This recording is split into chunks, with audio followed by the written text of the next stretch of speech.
masterclass webinar.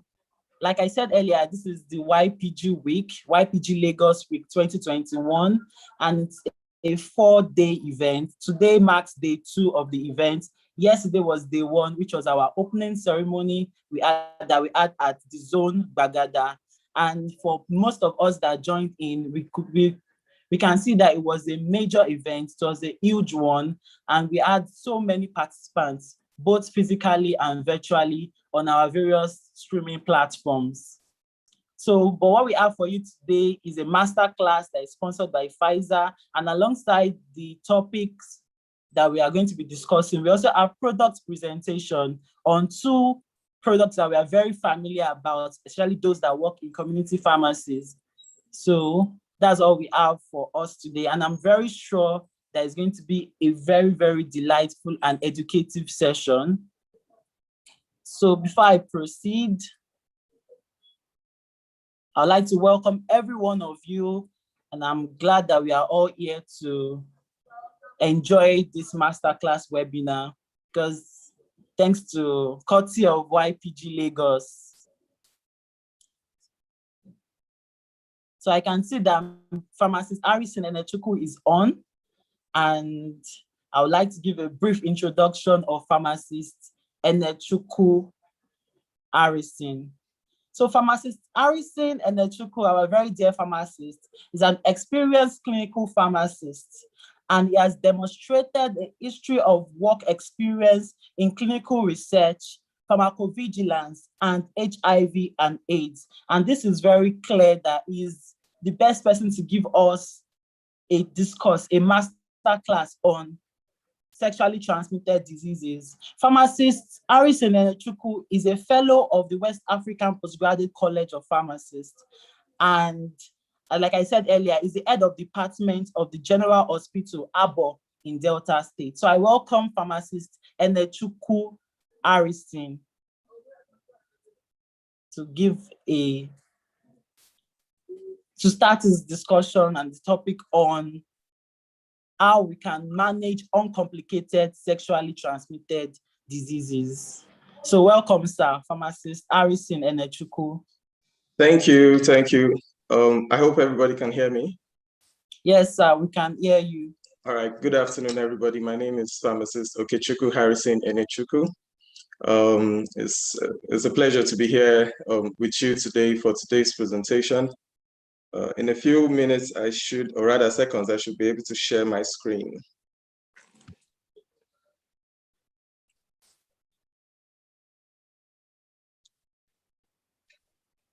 Okay, can we see the screen? Yes, sir, we can see the screen. All right.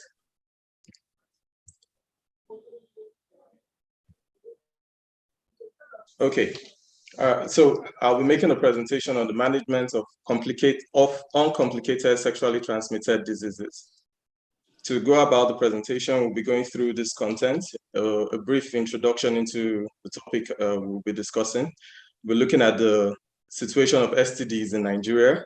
We'll be explaining what sexually transmitted diseases are.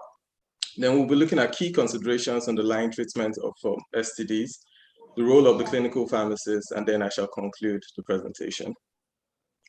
All right. Across the globe, over 1 million sexually transmitted infections are acquired on a daily basis. The World Health Organization further estimates 376 new cases arising from chlamydia, gonorrhea, syphilis, and trichomoniasis. 4 of these are attributed to causing an estimated number of 376 new cases. That's quite a large number. Most cases of STDs, or STIs rather, present with no symptom, and that's usually where complications lie, because a patient without symptoms wouldn't see a need to go to a hospital or a treatment center to get any form of care, not to talk of testing. And the longer the disease remains in the person, the complications could then arise. Complications can vary based on the infection on ground or implicated in the patient. It can range from infertility to pelvic inflammatory diseases to cancers, as well as transmission of infection from mother to child. Now, What then is the situation of sexually transmitted diseases in Nigeria? As of the course of putting these slides together, I wasn't able to find data that shows the situation in the year 2021. However, I have this to discuss with you. In the year 1963, the World Health Organization reported Lagos to have the highest gonorrhea rates in the world. That's pretty significant. A study carried out by Onile in the year 2002 showed the prevalence rate of STDs across treatment centers in Nigeria. Non-gonococcal genital infection had the highest prevalence rate of 26.3%. Gonorrhea, postpubertal and prepubertal, had 18.3% and 2.02% respectively. Trichomoniasis, candidiasis, genital warts had 9.78%, 9.62%, and 1.87% respectively. A study further carried out by the Nigerian Demographic Health Survey looked at the age at which youths had their first experience of sex, and it found a large number of youth, both male and female, to have had their first sexual activity well before the ages of 15. Why is this significant?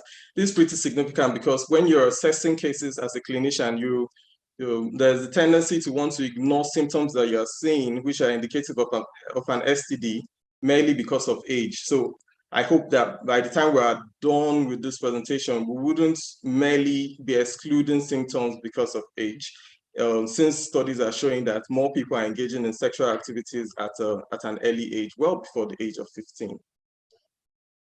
Oh, sorry, before I go further into the presentation, we also note the situation further in Nigeria as men in particular finding it hard or difficult to make use of condom, even though they know the benefits of making use of condom. And then we tend to have more married men involved in extramarital sex with multiple partners. We also have people based on their profession predisposing them to having numerous sexual partners. We could see that in military men who get posted to different places in the country. We could see that among truck drivers, people that transport products from one part of the country to another. So most of these people have multiple sexual partners in different locations where they find themselves. This probably wouldn't have been much of an issue if most men practice safe sex, but for the fact that there's condom use hesitancy among men, it predisposes most of them to sexually transmitted diseases. Okay, so what then is sexually transmitted disease? In the previous slide, I'd mentioned sexually transmitted infection almost interchangeably with the word disease. Sexually transmitted diseases refer to a recognizable disease state that is arising from an infection that was picked up through a sexual act. So a disease state developed following the infection of a pathogen contracted through sexual contact. A number of pathogens are implicated as a cause or as the etiology of STDs, and they range from viruses to bacteria to fungi, as well as parasites, protozoa, and the likes. The World Health Organization has implicated 8 pathogens as being linked to the greatest incidence of sexually transmitted diseases. Of these 8, 4 are curable, 4 are incurable. The 4 curable ones are gonorrhea, chlamydia, trichomoniasis, and syphilis. The incurable ones are basically of viral origin. We have hepatitis B, we have herpes simplex virus, we have HIV, and human papilloma virus. So we'll be looking at the sexually transmitted diseases that are treatable in this presentation. And as such, to start the discussion on sexually transmitted disease, I want us to first look at syphilis. Syphilis is a sexually transmitted disease that is caused by the bacterium Treponema pallidum. The risk of acquiring syphilis is as high as 50 to 60% upon sexual contact. It's also important to note that despite being a sexually transmitted disease, Syphilis can be contracted through other means, such as blood transfusion in a blood that wasn't properly screened before the transfusion. Clinical presentation of syphilis varies with progression through the multiple stages.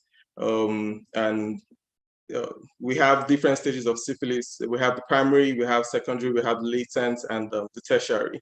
Symptoms could vary based on these stages of syphilis. We can have as simple as a painless chancre, that's a lesion in the primary stage, to as severe as meningitis in the tertiary stage. Complications could arise whereby the disease, the bacterium gets transferred from mother to child, but we're not going to be paying attention in this presentation to complications that can arise from syphilis. Oh, before, I think I missed something. It's also very, very important to note that while assessing a patient and you discover the patient to have symptoms that are indicative of syphilis, if you're going to be ordering a test, it's important to also order a test for HIV, because usually there are co-infections, or in the patient who has syphilis but is also HIV positive, the disease progression of syphilis could be faster. So treatment would need to also be aggressive. Gonorrhea is a sexually transmitted disease caused by the bacterium Neisseria gonorrhea. It infects the mucous membrane of the cervix in women, the urethra in both men and women. It could also affect the mouth, the eyes, the rectum, as well as the pharynx. The infection that presents is usually indicative of the kind of sexual acts that are carried out. Usually you could have a patient in front of you in your clinical setup, and you could be asking questions like, are you sexually active? And the person could tell you no. The no could merely be because maybe he or she hasn't carried out sex in the sense of vaginal sex, but then they are being active in other forms. So if an infection was contracted through any form of sexual activity, the presentation could be indicative of that act that was carried out. Symptoms of gonorrhea, in some patients, it could be they could be asymptomatic, whilst in some symptoms could present. In men and women, there could be dysuria and urinary frequency, as well as scans to profuse discharge from the rectum in the cases of rectal infection. In women, there could be abnormal vaginal discharge or uterine bleeding. It's important to note that because symptoms could be absent in some persons, in particular women, when left untreated, complications such as pelvic inflammatory disease can arise from gonorrhea. It's also key to note that in most patients that test positive for gonorrhea, we have co-infections with chlamydia. So it's recommended to also treat or test where possible for chlamydia. Now, this brings us to the discussion on chlamydia. Chlamydia is caused by the bacterium Chlamydia trachomatis. It affects the cervix in women. It could affect the urethra in both men and women. Incubation period is 35 days, and symptoms could present within 7 to 21 days. In some persons, there could be symptoms. In some persons, symptoms may be absent. Symptoms can present as scan to profuse mucoid to purulent urethra or rectal discharge in men and women, as well as scan to profuse abnormal vaginal discharge or uterine bleeding in women. So just as I said in the previous slide, that when you have a patient presenting with gonorrhea, testing or treatment for chlamydia is indicated because the co-infections could exist. When you also have a confirmed case of chlamydia, it's necessary to test for gonorrhea or treat for gonorrhea as well. Now, another sexually transmitted disease caused by serovar of Chlamydia trachomatis is lymphogranuloma venereum. It's an ulcerative disease of the genital area. It occurs commonly in developing countries. The disease stage presents in 3 stages. We have the primary stage, the secondary stage, and the late stage.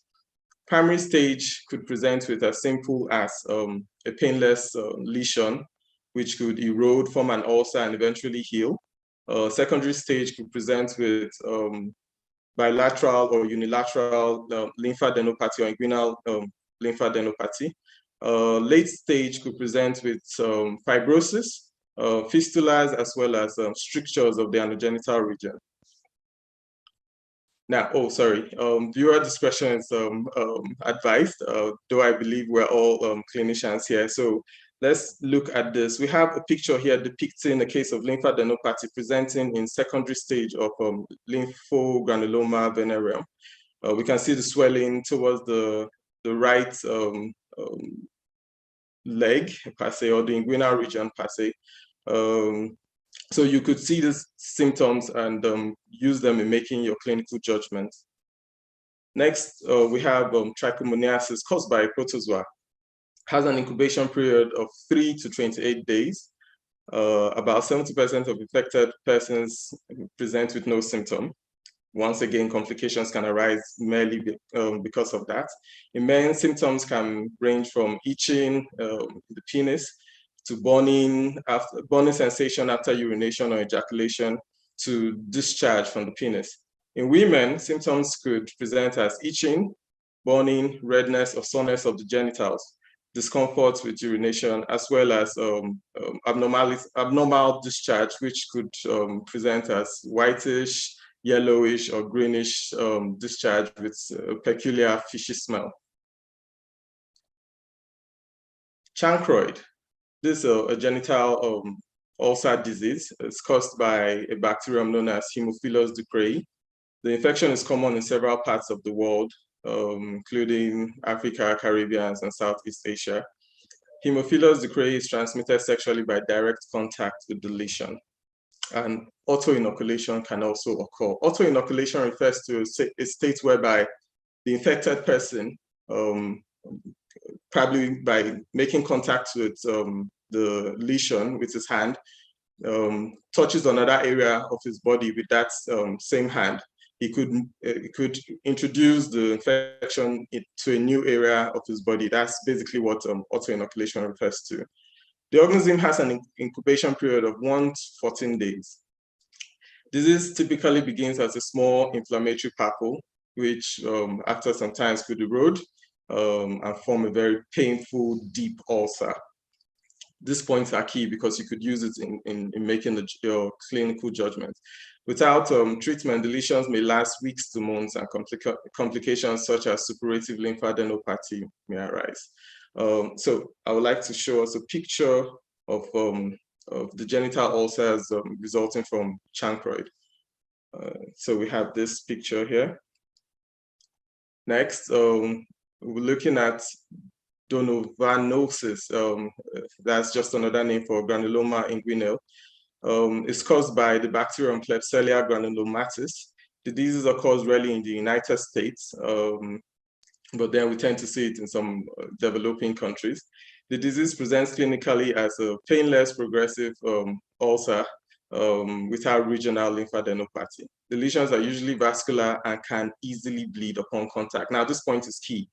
It's key because during the course of attempting to take a swab of the lesion, probably for testing, just that small attempt of putting the swab on the lesion could cause more bleeding. So I will show a picture of what that looks like. So we have this.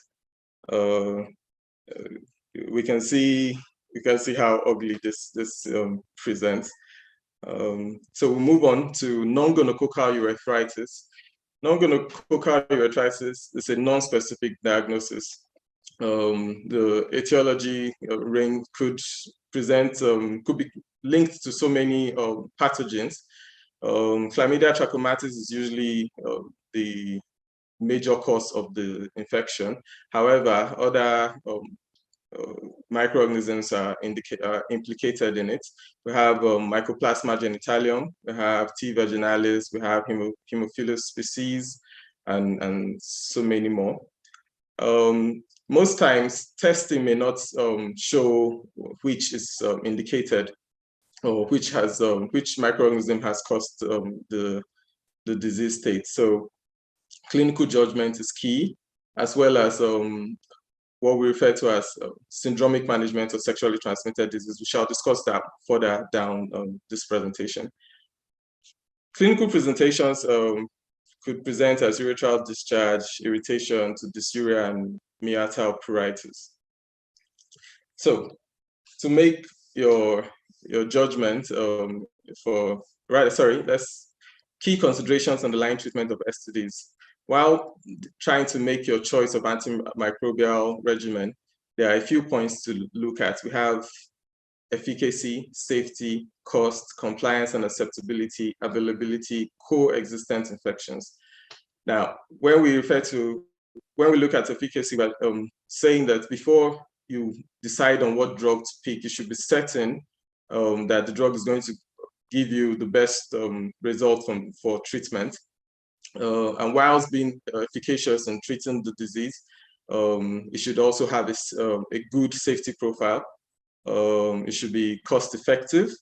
It should have a regimen that the patient who is being prescribed the drug shouldn't find difficult to make use of in sense of compliance. And then when you have this drug, when you know the drug that you want to use for the treatment, it should also be available. So I would like to call on colleagues, the OS syndrome, which we see in most pharmacies. If you're having cases of sexually transmitted diseases in your treatment center, in your pharmacy, in your hospital pharmacy, in your community pharmacy or hospital pharmacy, you should have some basic drugs for such treatment. And these drugs should be effective, they should be safe, they should be cost friendly. Now, you should also be well aware of coexistent infection. While the patient is presenting or giving you his chief complaint, you should be well aware that when one like gonorrhea presents in a patient, that you should also test for chlamydia or treat for chlamydia. Now, let's look at treatment of syphilis. Before I discuss treatment, because we have situations where testing may not be so possible, the WHO and other national agencies have come up with the syndromic management of sexually transmitted diseases. What this refers to is basically a simplified chart that shows you how to make your clinical decision and come about a diagnosis based on symptoms that are presenting and based on basically symptoms that are presenting without you necessarily running a test. So it could be that you're in a resource limited area and the patient cannot have easy access to good labs that could run the test. It could also be because some of these pathogens, for example, Mycoplasma genitalium, takes about 6 months to culture. So if you're saying you want to wait for 6 months before you treat a disease that is presenting at the moment, complications can indeed arise. So with the use of the syndromic management approach, you could go about this treatment mindful of the fact that you're not running tests. You're just paying attention to the presenting symptoms and coming about a diagnosis. So for the treatment of syphilis, the penicillins remain the drugs of choice, the class of drug choice rather. Precisely, benzathine penicillin at a dose of 2.4 million units is given as a single dose in cases of primary to secondary or early latent syphilis. In the late latent syphilis or tertiary syphilis, treatment is still with the same drug, but then it's not given as a single dose. It's given as 3 doses, once a week for 3 weeks. In neurosyphilis, the drug crystalline penicillin is made use of. Now, for gonorrhea, the drug of choice is ceftriaxone at a dose of 500 milligrams for persons weighing less than 150 kilograms. For persons weighing more than 150 kilograms, 1 gram ceftriaxone is the advisable dose. Alternative regimen is gentamicin 240 milligram IM combined with azithromycin 2 gram as a single dose. Cefixime at a dose of 800 milligram start is also used. So we look at chlamydia. Doxycycline at a dose of 100 milligram given twice a day for 7 days is the recommended dosage. An alternative regimen is azithromycin at 1 gram as a single dose. Now, just as we're saying, just as was mentioned as key considerations on the line treatment of STDs, where we look at compliance. Sorry, I had to go back in the slide. Since you need a drug that the patient can comply with easily, if you have a drug that can be taken once, you get the best compliance from that. In fact, the World Health Organization recommends that such treatment should be given at the point of care being the pharmacy or the treatment center where the diagnosis and treatment is being made. So for instance, in the case of chlamydia, if the drug of choice, if what was being prescribed is azithromycin, you could just give the azithromycin right there at 1 gram. Patient takes it and you're sure he has taken it. Next you'll be doing will be advising and giving other counseling interventions.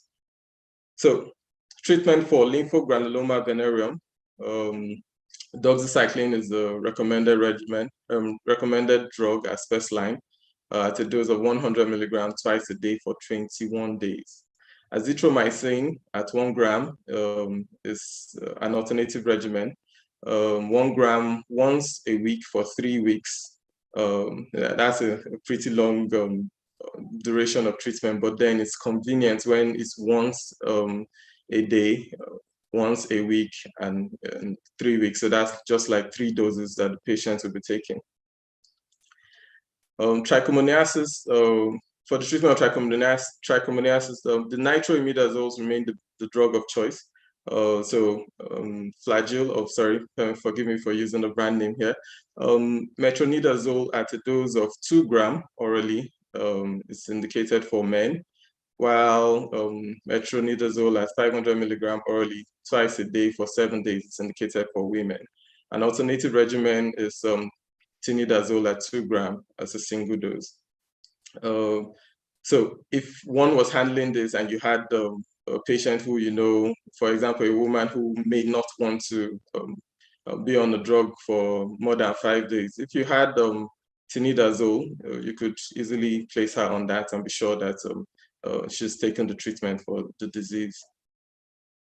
The recommended regimen for chancroid is azithromycin at 1 gram. Alternative regimens include ceftriaxone, ciprofloxacin, and erythromycin. Treatment for granuloma inguinal is azithromycin at 1 gram once a week. The treatment can span more than 3 weeks, basically until the lesions have healed. An alternative regimen is doxycycline, still for the same duration of time.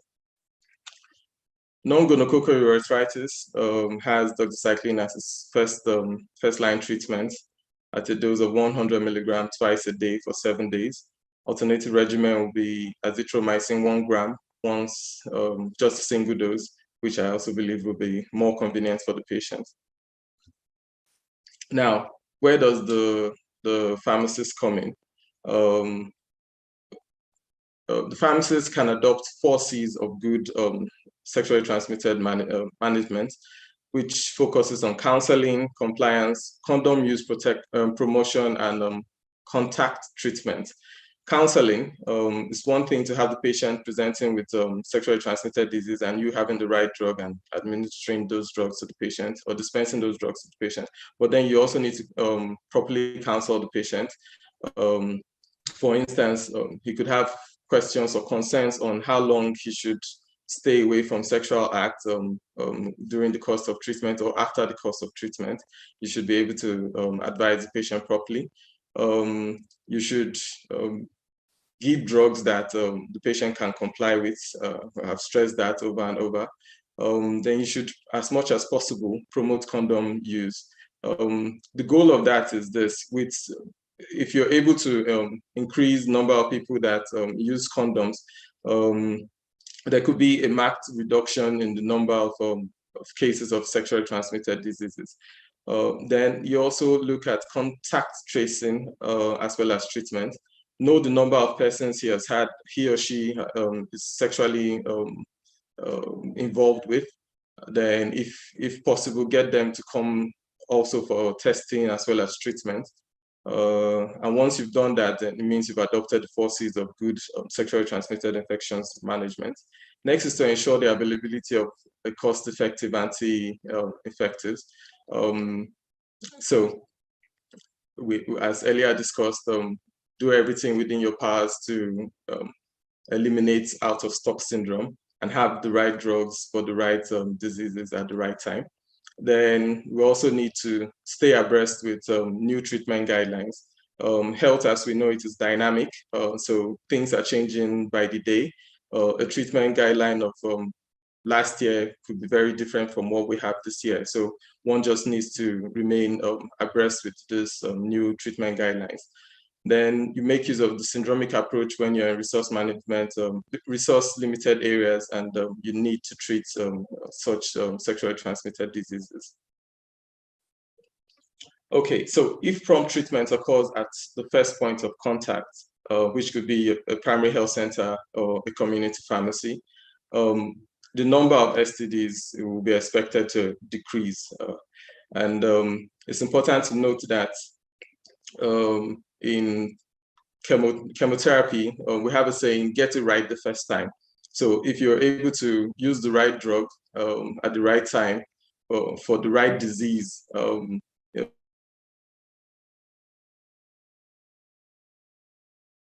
you can, and be sure to have the patient's confidence in you.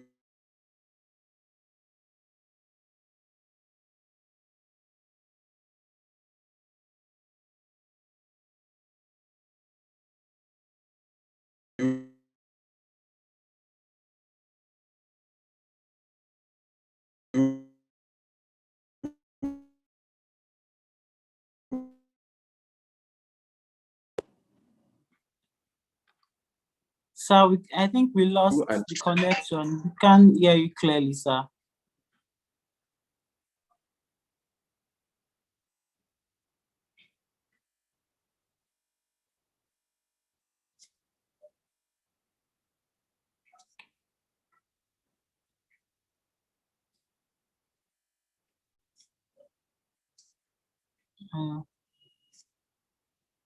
Pharmacist Harrison, we can't hear you, sir. And I don't know if it's for my side. Let me see. Hello, can you hear me? Can you hear me? I can. Yes, I can hear you now. Yes, I can hear you now.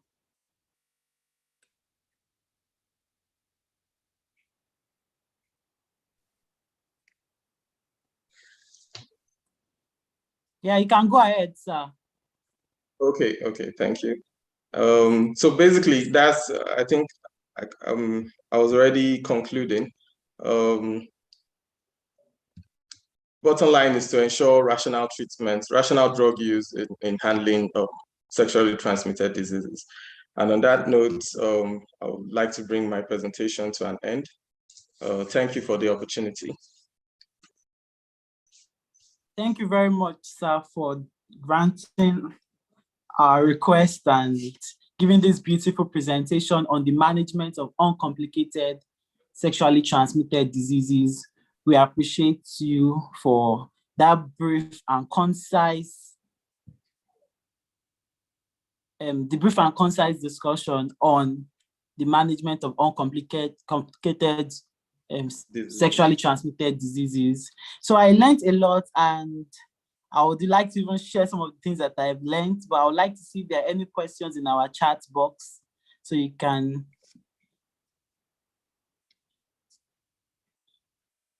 So please, everyone that has a question, please send your questions to the chat box so that Pharmacist Harrison can do justice to the questions.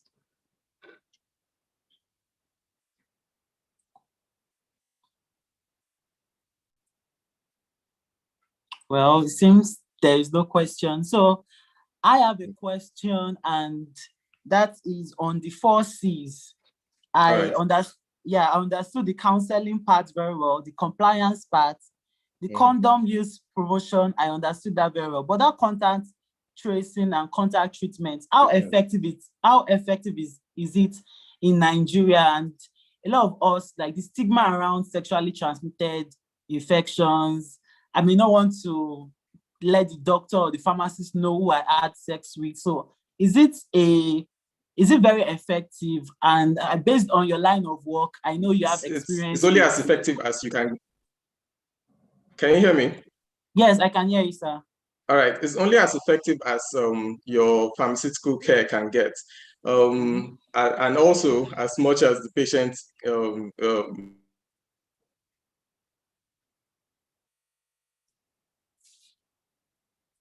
we can't hear you, sir. I think the connection has a problem, technical issue.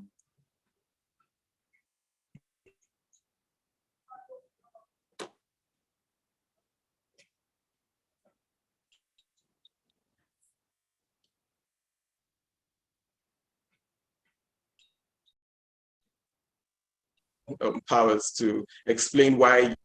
I think I'm losing you. I'm sorry about that. Can you hear me now? Yes, sir. We can hear you now.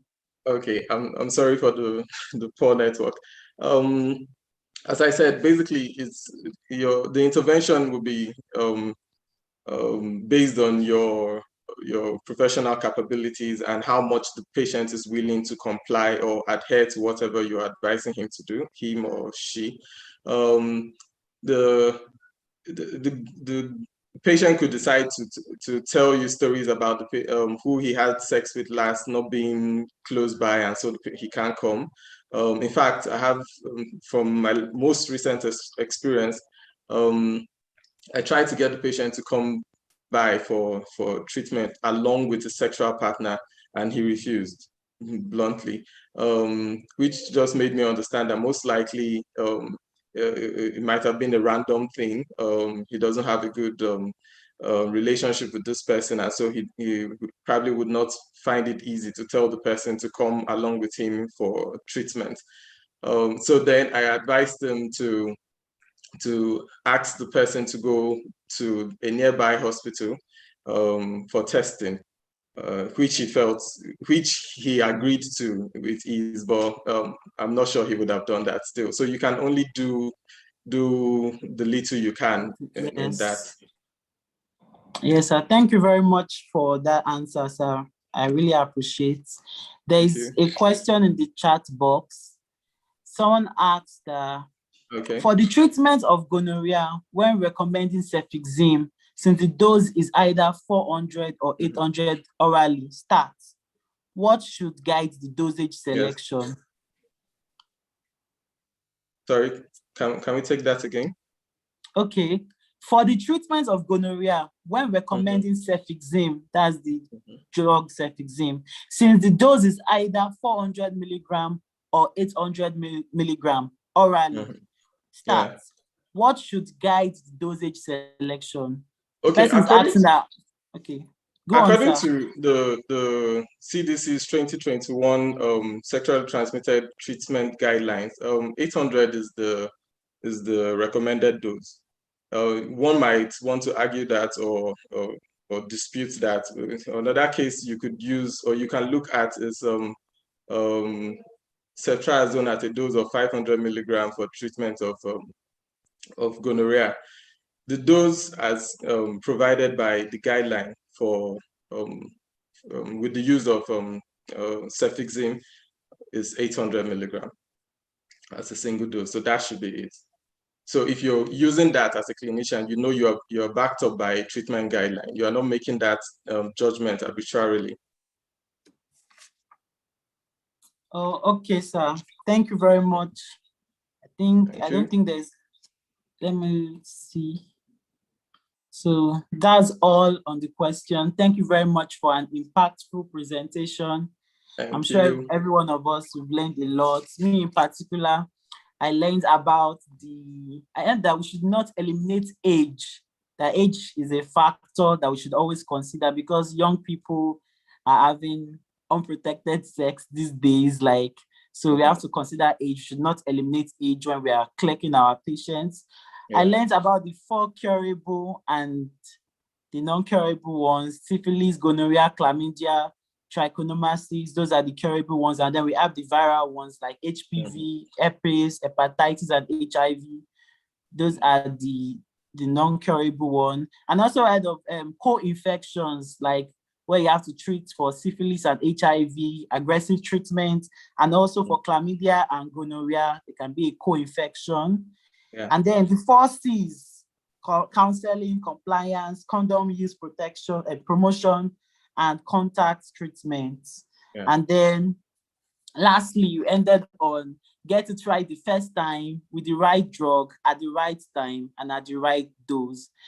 Thank you very much for, I think there's a question, someone sent the last minute question, and I want you to answer that before we end. Oh, there are lots more questions. Is there any role of antibiotics in preventing? Now we are looking at preventing STDs. Another one is, my question is, given a variation in the strains of microbes, which treatment guidelines should guide therapy? The CDC or the local treatment guideline? Thank you very much for that question. Okay. Let's take it one by one so I don't miss any. Okay. So I will answer the question on treatment guidelines. When you have treatment guidelines that are local based, your national treatment guidelines that are reflective of the microorganisms in your locality, then yes, you should use that, especially if they are updated too.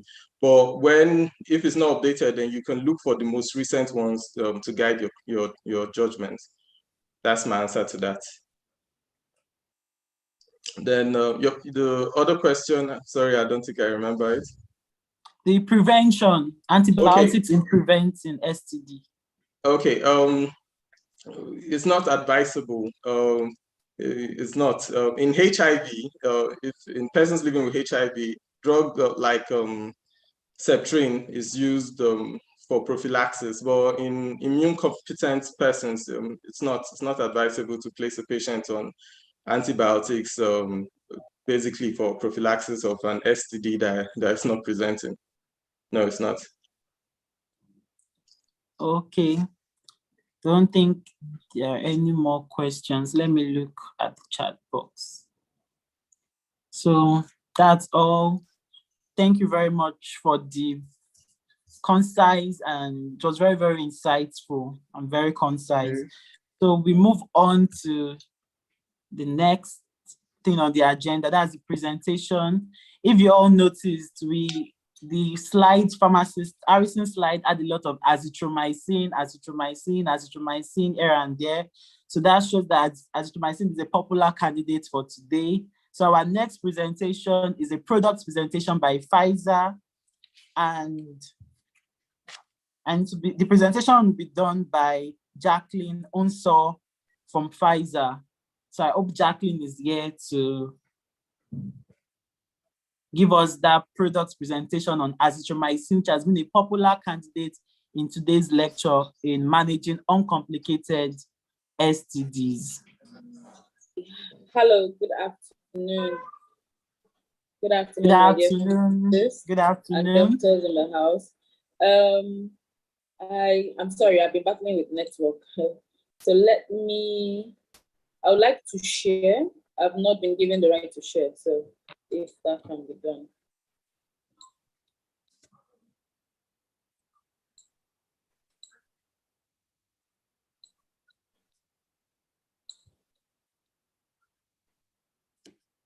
So good afternoon, my name is Jacqueline Unso. I work with Pfizer, and I handle the anti-infective portfolio in Pfizer. Okay, thank you. You're welcome. It's nice to have you here. Yes, thank you very much. I am actually excited to be, speaking here today with the YPG group. I mean, you guys are a group to reckon with. You're a strong force, and I've been seeing your impact all over. So please keep up the good work and continue what you're doing. Yes, I can see some claps. So I'm connected with my two devices in case there are network glitches. I may have to switch to another one. So, like I said, my name is Jacqueline Unso. I work with Pfizer. So from Pfizer, Pfizer is a research-based company that has a lot of, we are into a lot of portfolios, preventive, curative, and chronic diseases. So today I'll be talking about Zitromax, and this will be in line with sexually transmitted diseases and with highlights from Centers of Disease Control and Prevention. Thank you, Pam Eneche, for your presentation. I mean, it really showed, like in school, we'll say you are stuffed. So it really showed that you are stuffed with all of this information. So thank you for enlightening us. There are a lot of things that I would talk about in my presentation that would refer to what, you know, Pam Eneche has already mentioned. I hope I pronounced your name correctly. So, I mean, talking about chlamydia, I mean, you've already mentioned them, so I just want to throw a little highlight on it. Due to the burden of chlamydia, I mean, the US CDC, Center for Disease Control, recommends annual screening for girls or women who are younger than 25 years of age that are sexually active. Can you see my screen? Not yet. It's still loading. Yes. Okay, it's still loading. Okay, let me stop and share again. This is the network issue I spoke about. So sorry for the inconvenience.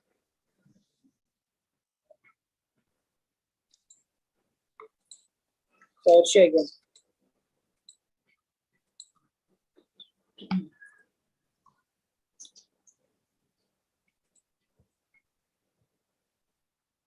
Okay, so I'm going to have to do this again. Well, let me see how I can share from my other device. Sorry for the inconvenience.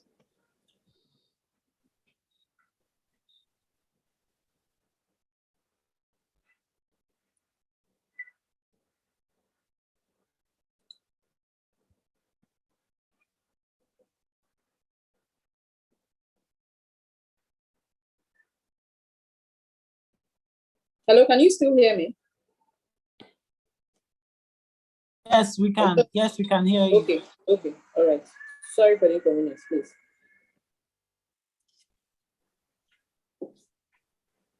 Okay, it's telling me I can't share from my other device.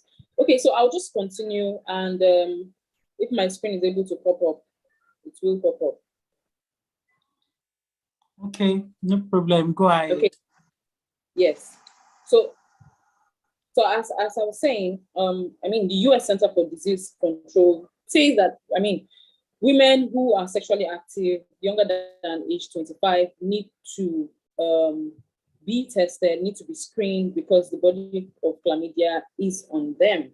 And as Pam Eneche has mentioned, age is also a factor, right? These infections are found in genital tract and are prevalent worldwide. WHO estimates 127 new cases of chlamydia, which was, found in 2016.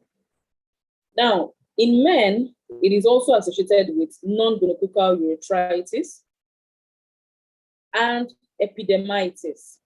It can lead to serious complications such as PID, infertility, ectopic pregnancy, and chronic pelvic pain in women. It is the most diagnosed bacterial STI developed in the whole world. Usually 35 and 55% of the causative microorganism is Chlamydia trachomatis in both women and in men, respectively. So please just give me, okay, yes. I am so sorry for this. Apparently, I'm not allowed to share from my other device, and I don't know why.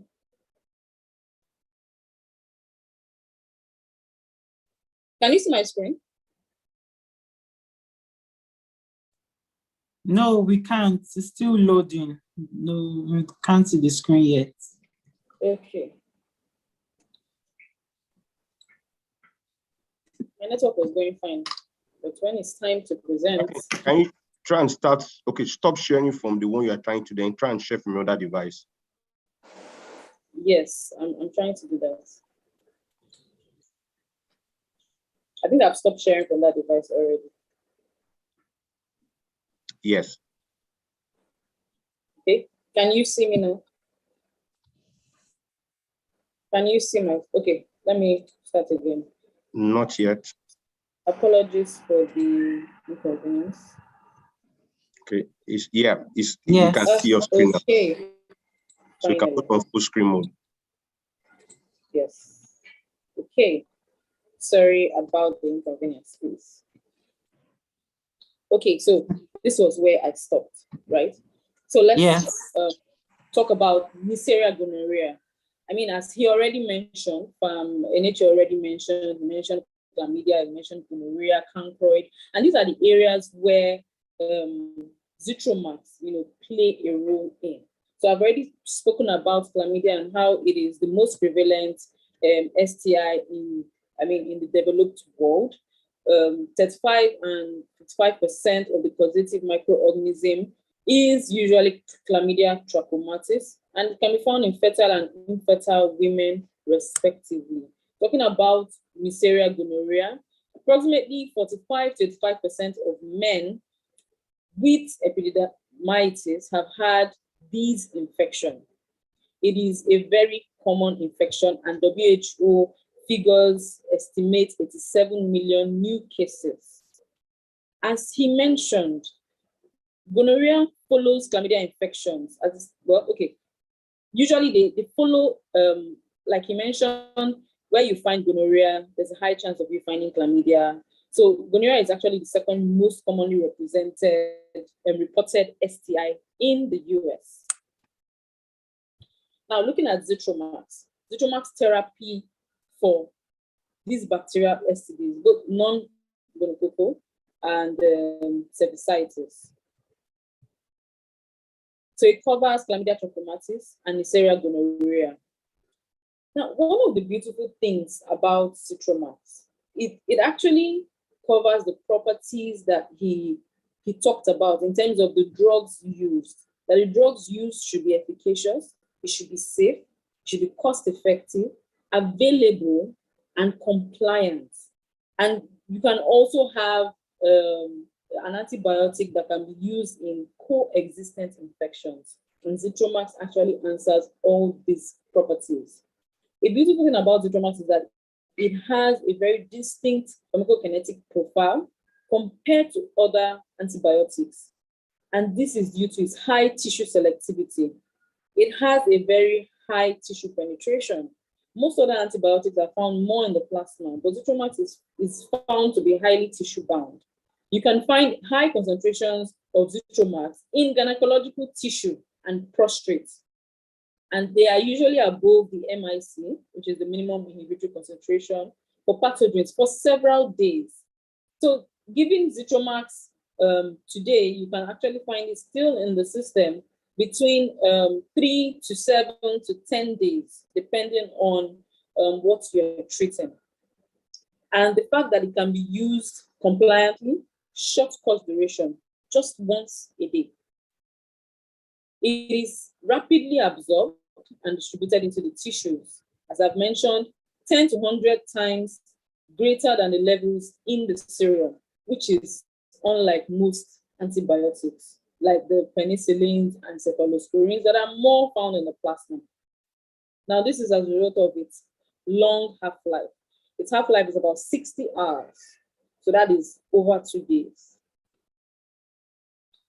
When you give a 1 gram dose of zithromax, this is the projected tissue levels. In the prostate, in the uterus. Sorry for interrupting. It seems like my the slide is not changing. Yes. Okay. Sorry about that.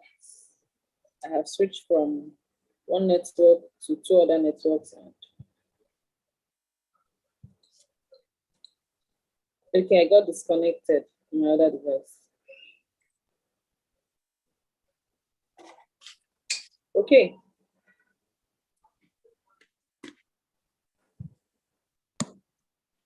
Okay. Let me still try and see if I can share from another device.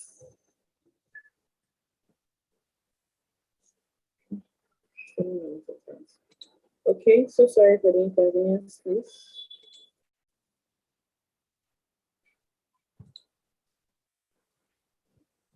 Okay, so let me just be talking through because of our time. I don't want to take too much of the time. It's reloading.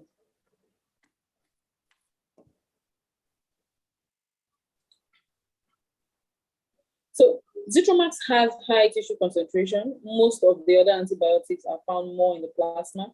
And I mean, where do you find these infections? You find them in the tissues.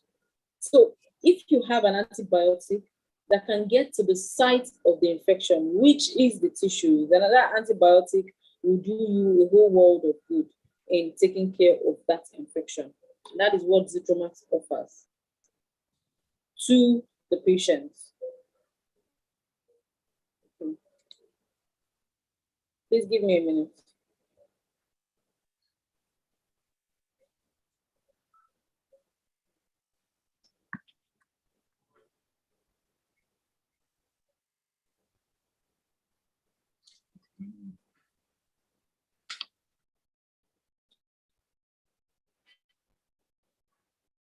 I can't seem to share from my other device. It's asking me for some things.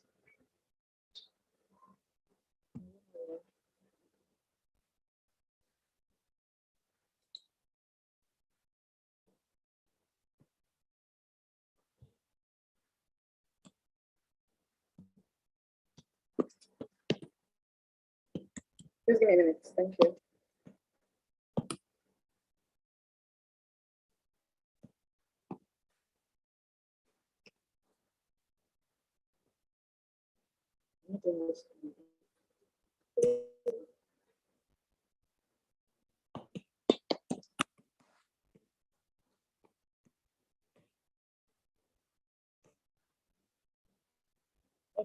I don't think it's not going. So let me just continue the presentation.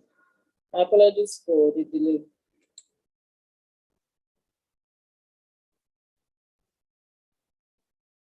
Okay, so now looking at the work of an antibiotic, it's not just about having clinical outcome being good. Also, I mean, bacteriological outcome, or rather, it's not just about having bacteriological outcome being good. The clinical outcome should also be good, meaning how does your patient feel? Are the symptoms resolved after treatment? And that is what Zithromax offers. It offers bacteriological success of above 90%, 95% in chlamydia, and clinical outcome of success is about 97% in the same chlamydia. While in gonorrhea, bacteriological success is 97%. Bacteriological success just relates to being able to, take care of the bacteria above the MIC or even completely eradicate it. And then clinical success for gonorrhea is 98%. Now, as Dr. Fameneche mentioned, persons who are infected with gonorrhea are frequently are co-infected with chlamydia. So therefore, it is good to have an antibiotic that you can recommend, for patients that have gonorrhea and most likely may have chlamydia. Maybe it may not show symptoms yet, or maybe the test has not yet confirmed it, but it is still an infection that the patient has. So a good regimen that can cover both bacteria and as well both symptoms would definitely help. So azithromycin has that benefit of dual therapy.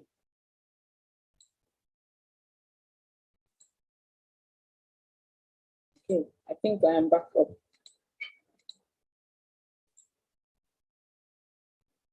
Okay.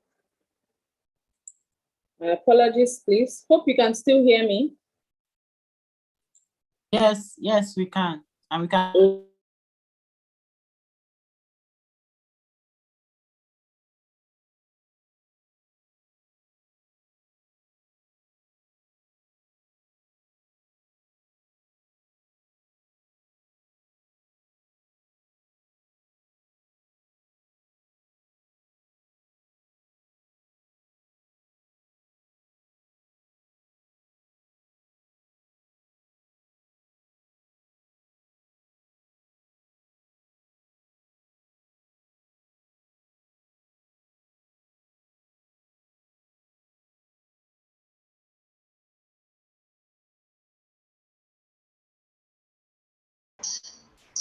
Can you hear me?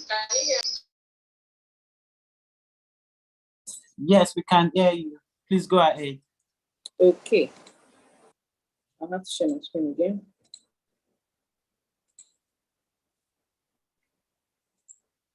Okay, so this is the dosing in by CDC in 2015. So serositis, azithromycin 1 gram start in a single dose, chlamydia 1 gram start, uncomplicated gonococcal infections of the cervix, urethra, and rectum, ceftriaxone 250 milligram 1 IM in a single dose, plus azithromycin 1 gram start can be used. And this was by the American Academy of Family Physicians in 2010. So the combination of Zithromax or doxycycline plus ceftriaxone or cefixime can be recommended as empiric treatment for urethritis. Well, our main focus here is for gonorrhea, chlamydia, and as well use in chancroid. So for chancroid, it's given as a single dose and is clinically and bacteriologically effective. I already mentioned compliance, which is very important in treatment of STDs, and a drug that is as well efficacious. The most frequent reported adverse effects is usually GI adverse effects, which can occur with most antibiotics, and that's gonorrhea, abdominal pain, nausea, vomiting, and dyspepsia. Actually, in a study done with other antibiotics, looking at safety and tolerability of Zithromax with other antibiotics, Zithromax was the second safest and most tolerable, second safest and also second most tolerable antibiotic after, I think, amoxicillin.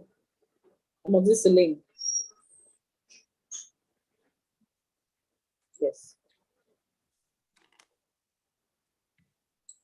I'm sorry, I have to log out of this device again. I'm so sorry for this inconvenience, please. Bear with me.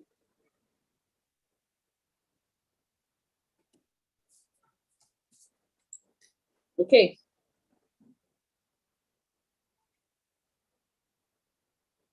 So as I mentioned, Zithromax can be given as 1 gram start in chlamydia infections, gonorrhea infections, chancroid infections. It is effective in both males and females. It is efficacious, it is safe, it is cost effective, it is readily available as well in the market.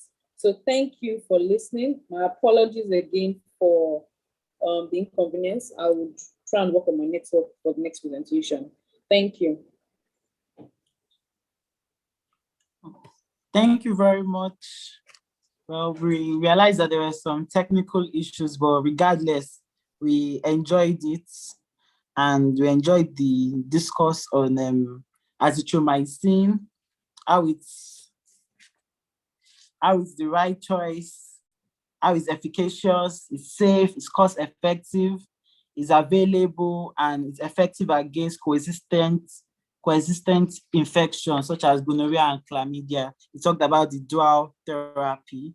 So I don't know if anyone has any questions for Jacqueline Unso for Zithromax, that's azithromycin. Please send your questions to this chat box right now so that she can answer it.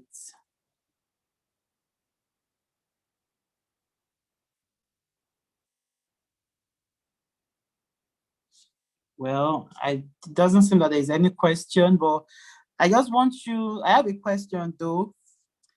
You mentioned something about azithromycin, that's Zitromax, being the second safest after amoxicillin. I didn't get that part very well, so I want you to go over it so that we are sure what kind of test was done and what safety in what regards.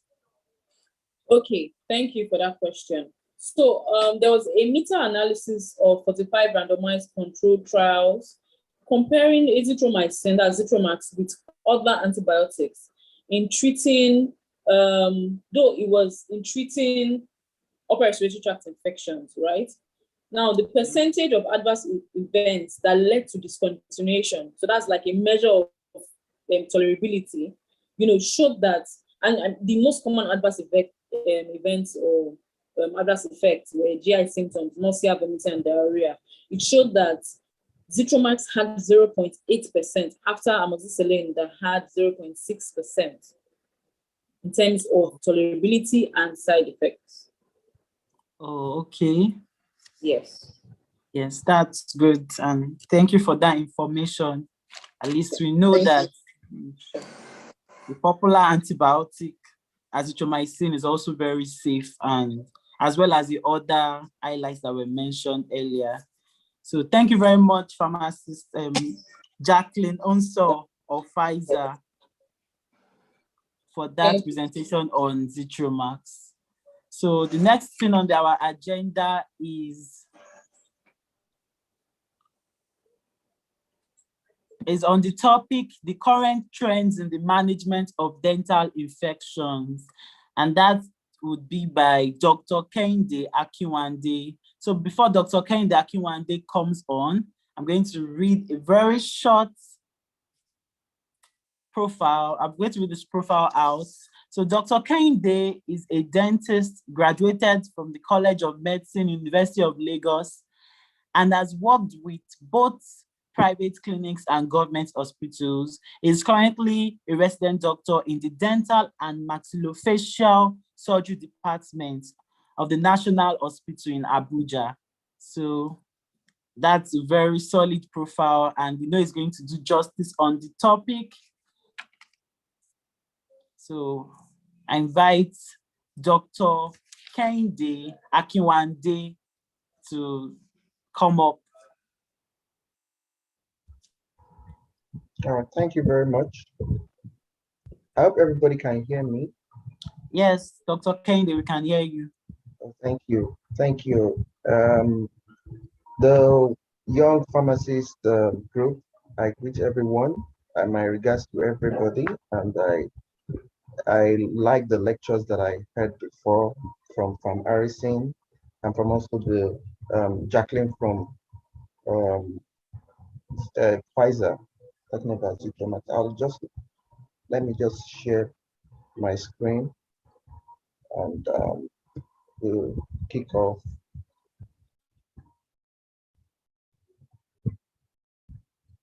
All right.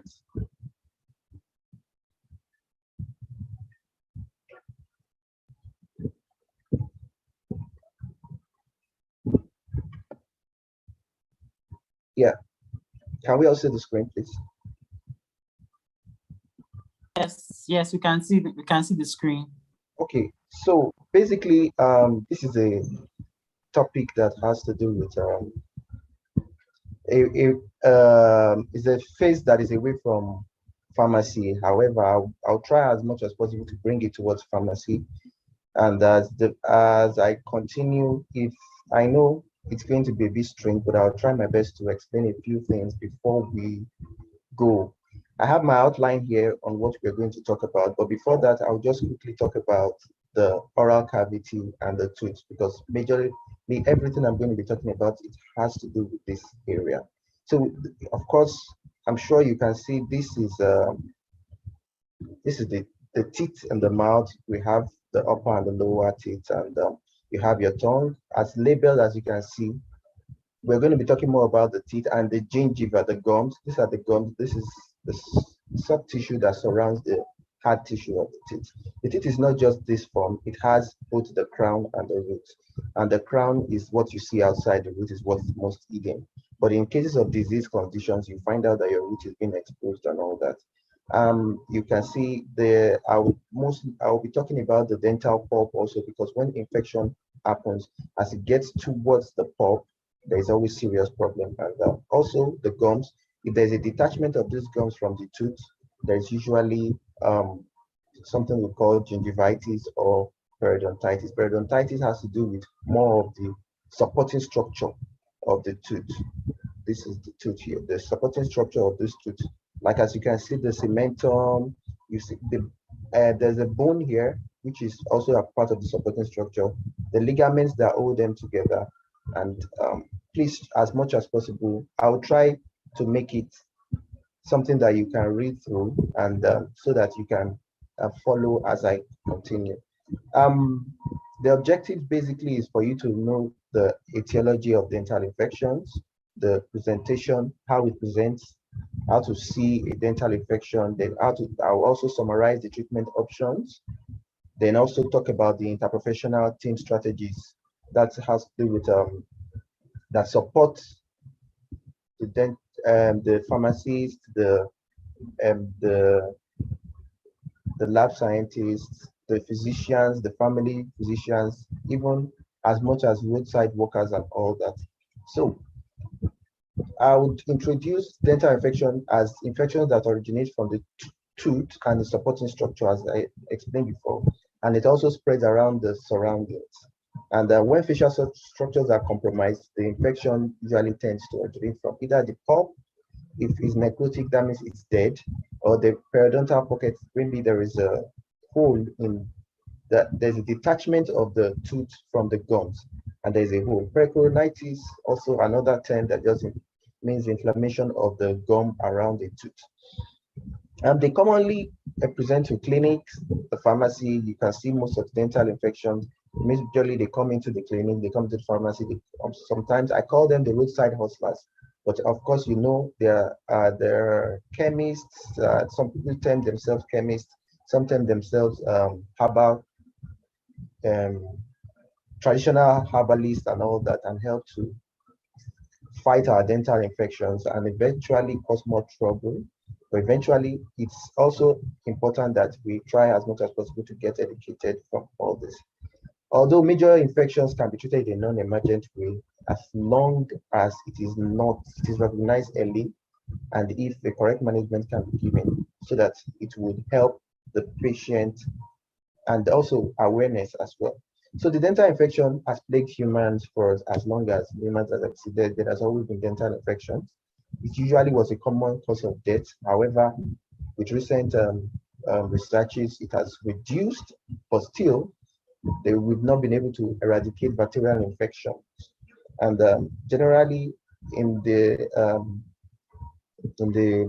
oral and the fish and the oral region or the orofacial region, the most bacterial infections involve disturbance of the normal flora. What they do is they just disturb the normal flora, because every part of the body usually has their normal flora. There's an oral flora, there's an intestinal flora, what you have in your stomach, and they have normal organisms that live there, but eventually they are displaced by infection. They are displaced by infections, or sometimes there could be just a raise in the or reduction in the temperature or the pH can lead to trouble that results in these infections. So the causes of dental infection, usually it occurs from when bacteria invades the pulp. The pulp is the living tissue of the tooth. As I explained before, it's inside the tooth and it's the core of the tooth. So that pulp and the surroundings. So mostly when it gets to the pulp, it usually there is usually dental infection, or through trauma, maybe like a road traffic accident or something, or interpersonal contact, fights or contact sports, or dental procedures also, like when you're sinking an implant and it's not well done, especially in a sterile environment, there could also be dental infection. So periodontal infection, that's infections that occur around the tooth. It involves gingival tissues, that's the gingiva, the gums, causing gingivitis, and it also can cause periodontitis, which is multifactorial. And it's usually regulated by environmental factors and genetic factors of each patient. So no two humans can have the same kind of periodontitis because of their genetic factor and that differentiates each other. Streptococcus mutans is a alpha hemolytic um, error, which is a strain of bacteria that usually is the most common among dental caries, and dental caries is like the most important etiology. Dental caries is when there's a hole in the tooth. So let me just leave that. This pathology usually can access the bloodstreams. It can go straight as systemic infections. It can also cause what we call bacteremia, where there is bacteria in the blood, and can also move through the heart. And once it gets into the heart, it becomes infective endocarditis, and which can also be life-threatening. So by the developed world, we should know that 13% of adults seek dental care for dental infection or toothache within 4 years, and there is more than 1 in 5 people that have untreated dental caries. I'm still talking about the developed world here, and dental caries is usually present in 90% of adults. That's to show the prevalence of dental infections in the world. Also, as you can see, the 42% of children usually have dental caries. Range of dental caries usually also is significantly has socioeconomic factors whereby if some people will say the poorer you are, the more dental caries you can get, which has been debated over the years because richer people take more of refined sugar and eventually get, but because they get clean air to see the to go to the hospital, they have access to clinical care. They all have more help, and they can, instead of preventing, they have more help with the management of the dental infection. However, the poorer people don't get in touch with more refined foods, as we see also in developed and non-developed developing world. But eventually, they don't get dental care, they don't get the access to hospitals, and which can cause some issues, and that's why that's debatable. Periodontal disease is also common, as is seen 35% in adults. A study was done by Babaiwa in 2017, and in the southern part of Nigeria, where he was trying to compare he was trying to find out the odontogenic infections, which are dental infections, are seen in Nigerians, and they said that the most people that were predisposed to dental infections were 20 to 29 years, where mostly were periodontitis, and a few of them were dental caries and irreversible pulpitis. The teeth is more affected in the lower parts, and he mentioned the Peters streptococci and enterococci, all more prevalent. We also talked about the fact that amoxicillin was susceptible. The isolates of bacteria were susceptible to amoxicillin at 30%, and a higher level were susceptible to a brand of a type of the ofloxacin family, the pefloxacin. And also, there were some isolates that were resistant, which were indicative of multi-drug resistance phenomenon.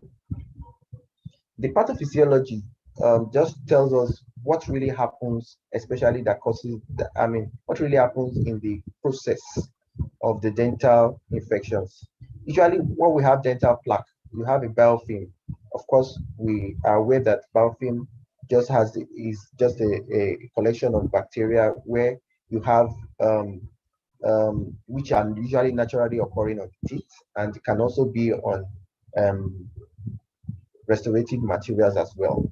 However, this biofilm usually has a composition where the microbial hemostasis is usually in a healthy condition. But when there is a change in the microbial hemostasis. That means that when there is an introduction or interference, the acid producing and acid tolerating bacteria will now be very, very rampant, which means that the microorganism would actually cause a decrease in the pH, which will lead to the breakdown of the tooth, which is the enamel demineralization, as I said. And these are all thanks to the sugar-rich foods, the refined sugar, the monosaccharides and disaccharides. And most associated pathogens are the streptococci and lactobacilli. Infection usually invades the pulp and causes pulpitis. Pulpitis just means inflammation of the pulp. That's the swelling of the pulp, which eventually causes infection. And the bacterial flora now moves. Once it gets to the pulp, it moves from aerobic to anaerobic, causing more problems. When the dental infection becomes like microbial infection, most times when it starts as an aerobic. The etiology is usually from aerobic bacteria, then move towards the anaerobic, causing polymicrobial infections. They usually spread towards the bone and can cause the abscess. That's a swelling, which is made of pus.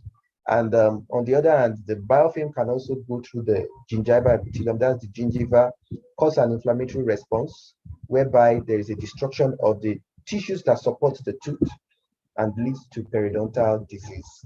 Infection can also spread through that bone and through the deep structures of the face to cause facial space infection.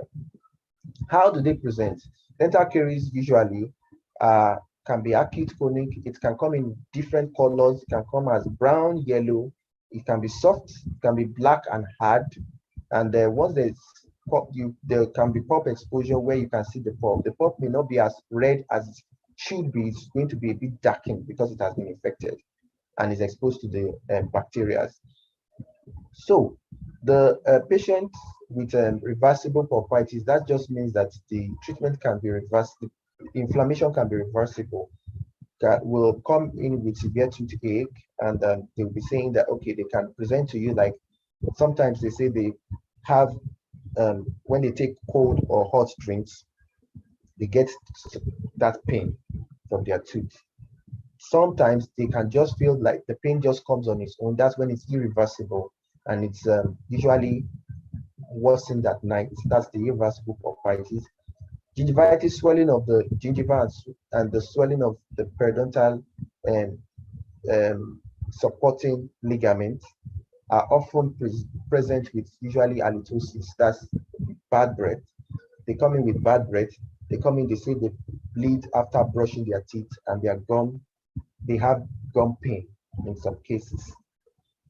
So usually, probably sometimes when they come to see the pharmacy or come around the community pharmacists, it's always better to just ask them if their gums are swollen. You can check, you can have a look and check if, usually they bleed on probe. That should not be what we expect, but sometimes you can see bleeding on probing as well.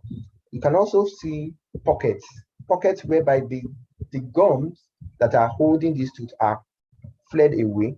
You can see something that like a hole around, not a hole on the tooth, but a hole between, a space between the tooth and the gum, and that's where you find pockets. So the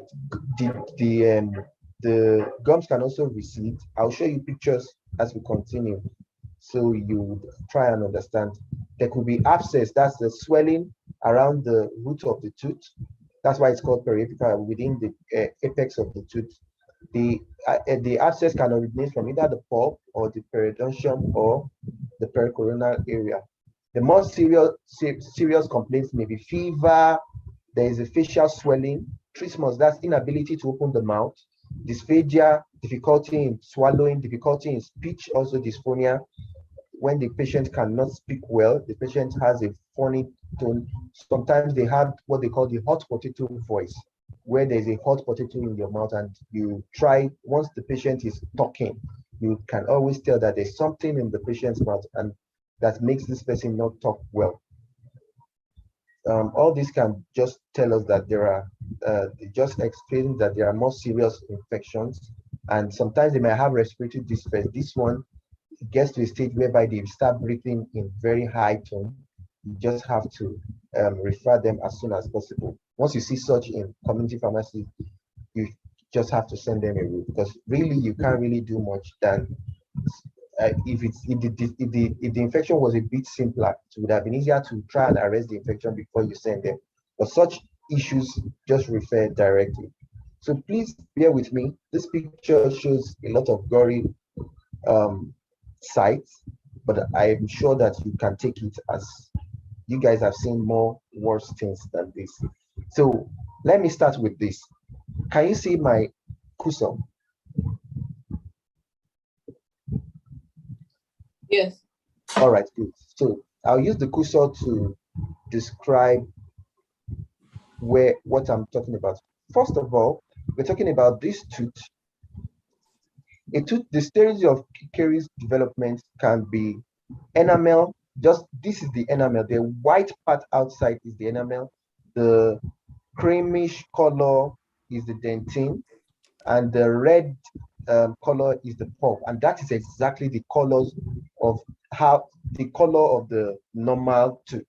So you could have just the enamel being involved here. Here it has extended to the dentine, which now when it gets to the pulp, it causes pain. That's where you have pulpitis. Pulpitis can either be reversible or irreversible. Usually when it is at the dentine, very close to the pulp, is usually reversible pulpitis. But when you probably will not be able to see this with a naked eye. Sometimes the tooth can come in different forms. But for when you have periodontitis of that structure, the caries must have transversed from the enamel, the dentine, the pulp, and down to the roots towards the apex of the root, where you have the apical periodontitis. So this is what it looks like in the mouth when you see in the patient, when you see it may not be all tooth that has caries. It can just be a single tooth, but I made this for description just to analyze different kind of caries that you can see. For gingivitis, as you can see, these gums, the gums are not well surrounded towards the tooth. That is just the clinical signs of gingivitis. You see there are rolled margins, usually shiny, and they are away from the tooth. Gingivitis and periodontitis can also be interwoven, but gingivitis is the process to periodontitis. So periodontitis just has to do with more of the exposure of the roots. You see bleeding on probing and all that. And a patient can come in here, you see some parts that are reddish in color, you see blood. That's just to show that even while they are talking, they have bleeding. For abscesses, the periapical abscess very close to you see a swelling that is abnormal from the normal gingiva. There is a gingival abscess as well, which can occur either by fishbone or maybe you use the toothpick to just prick yourself, and eventually you have such.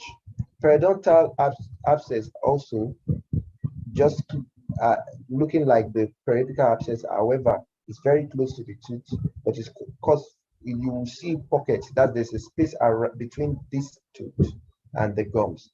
Pericoronal is the one at the back. Maybe a tooth is impacted and there is an infection at the back, which can cause the difficulty in swallowing as well. So how to evaluate this in the clinic? Basically, it's just with the use of dental radiograph. You evaluate with dental radiographs. You can use the orthopantomography. That's the panoramic. This is a bigger extraoral radiograph.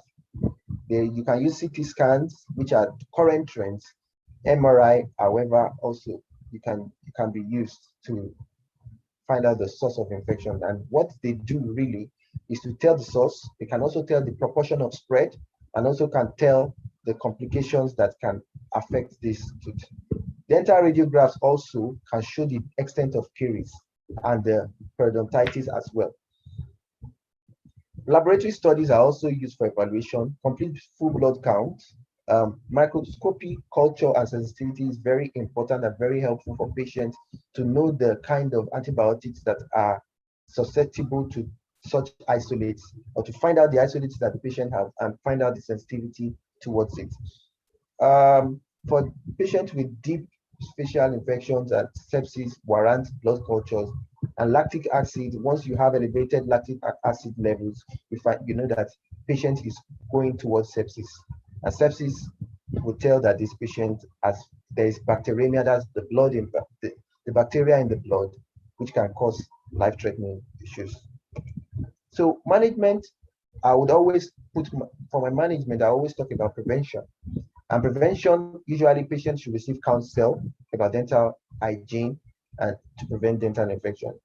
The role of everyone to educate patients, public, and about daily toothbrushing. Pharmacy should, I know we also, in community pharmacies, we know we help patients to determine the kind of brush. But I also like to beg and advocate that we try to give the right kind of toothbrush. We try to sell or give patients, administer to patients the right kind of toothbrush. And also, sugar, talking about reduction of sugar containing foods. I know this is something that everybody goes through, because for Lagos, there is a lot of stress, and even everywhere actually. So, and we try to calm this stress with more of carbonated drinks. A dentist actually should also assess patients with experiencing dental pain. And the inclusion of primary oral health care as a component of primary health care is also an answer to promote dental care as well. So basically, treatment proper, I'll just talk, the infection I'll just summarize this. So we go to the role of the pharmacist in the current trends in the management of dental infections. So it can either be local or severe, and which sometimes is rare recently, except when patients have been neglected for a long time, have not been seeing the right people, have not gone to the pharmacies, probably go to the roadside hustlers and all that. So usually it's very important that the most important step is to remove the source of infection. Removal of the source of infection, usually for dental issues, are basically surgical.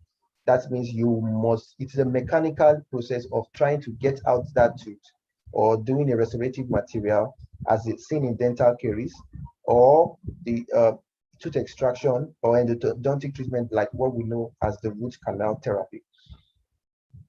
Dental abscess can also complicate pulpitis, and you either do an endodontic treatment or incision and drainage can be done towards that. Periapical abscess, if they are with more systemic symptoms like cellulitis or immunocompromised, should also receive antibiotics in addition to drainage. That means that immediately the patient is seen, the antibiotics are being given as soon as possible. That shows that you have to attack this dental infection as fast as possible. For gingivitis, is a reversible condition, cannot just be treated by plaque removal. That's the use of scaling and polishing. You can use chlorhexidine mount rings to help as adjuvant, where the patient, but it's usually given for a short period of time because of its effect and complications. Periodontitis is treated with scaling, root scaling, and also maybe antibiotics may be required, but usually not routinely, but usually required after the procedure has been done. Dental infection may have migrated to the tooth, the facial part, and usually requires the facial region can go to the deep spaces of the neck. It usually requires what the physicians, the dentists, the laboratory pharmacists, the scientists, the specially trained nurses, the pharmacists, and specialists as well. Even we cannot dietitians as well are also important to know the kind of food to advise the patient to take. The pharmacist usually help with the reviewing of the antibiotic prescriptions. It is important to also check for drug-to-drug interactions and educate the patient of the use, the side effects, and importance of compliance. So for antibiotic therapy for dental infection, it is necessary to be given antibiotics during this when you have systemic symptoms. Of course, you see systemic symptoms like fever, and maybe you have fever, majorly the toothache that referred pains and all that. So it's always important to attack this dental infection when it has gotten that bad. So gram-negative organisms, facultative anaerobes, and strict anaerobes are commonly found in dental infection. Dental infection is polymicrobial, as said exactly, but we should know that anaerobic bacteria outnumbers the aerobic bacteria by number of 3, because usually once an infection is getting more severe, it goes to the spaces where there are no oxygen to survive, and anaerobic bacteria does not need oxygen to survive. So that's why they are more they survive more in such environment. And the penicillin is usually a treatment of choice. Amoxicillin is commonly used because it has extended spectrum, and it's more important to use for dental infection, especially the recent and early infections. So it's also recommended by the American Heart Association that prophylaxis must be given for endocarditis. That's where you can give prophylactic antibiotics for such when infections has gotten so severe that it has gotten to the heart. Recent studies have shown that amoxiclav can also be given for prophylaxis of all infections that is associated with bacteremia. That's when there is blood and there is bacteria in the blood, because of its broad range and pharmacokinetic profile. So metronidazole also is given, but you cannot give alone. You have to give a penicillin because it would help to cover more bacteria, as we know that dental infection is polymicrobial. So there's high resistance to macrolides, erythromycin, and the likes, and we should not serve as first-line agents. Rather, you actually use them in case of allergy to penicillin. Clindamycin comes in when there are more severe infections, and you can use it as well for allergy when there is penicillin, when the patient has penicillin allergy. Also, for very severe infection with patients with immunocompromised states, to be given piperacillin and tazobactam, meropenem, cefepime, imipenem, and celestine. Metronidazole should also be given with ciprofloxacin. So the factors that are assessed prior to the use of antibiotic use. Infections presentation, you must know how it is, whether it's localized or it is generalized. You must try and know the specific organism involved. How to know the specific organisms? You can always tell by the presentation of the patient. Sometimes when the patient tells you that the infection just started 2 days or 3 days ago, you can always tell that aerobic bacteria are the ones that are involved with that. Or maybe when you start seeing the swelling, you saw this swelling 2 days, you know that aerobic bacteria are the ones involved. But when he says the swelling has been for a week, I've been trying to manage it with touch and go and the likes, then you find out that these swellings are quite they are severe infections, and you find out that they have anaerobic bacteria involved. Then find out how long the patient has been symptomatic. That also helps. Specific antibiotic facts, know the half-life, the therapeutic window, of course, the MIC, the mechanism of action of the antibiotic. Also to know the bacteria, whether the bacteria and the antibiotic is bactericidal or bacteriostatic. It's very important because it will help the patient more if you give the patient a more bactericidal antibiotic. However, depending on the specific organisms or the type of infection you see. Also know where the antibiotic is metabolized and cleared, know the appropriate dosage, know the duration of the antibiotic you are planning on prescribing, know the drug-to-drug interactions, also try and know the side effects and the immune system status of the patient. Know the current liver and the kidney status, liver for metabolism, kidney for excretion of the drug. Have in place the mechanisms to maintain the intestinal flora. Sometimes when an antibiotic is given, it could, if it stays longer than it should in this system, in the GI, it can also affect the intestinal flora and cause diarrhea, as seen in metronidazole. When they overgive metronidazole, you overprescribe metronidazole, and also clindamycin as well. Advice on water or fluids needed, knowing the antibiotic will be affected with fluid intake as well. So there are some antibiotics that actually are affected by taking food. I think the tetracycline cannot be taken with milk, and it's very important you all know the antibiotics that will be affected with food intake as well. Azithromycin sometimes cannot be taken with food as well. So sometimes it's always advisable to take it alone. And consider what negative effects an antibiotic prescription. Consider what a negative effect an antibiotic prescription causing severe.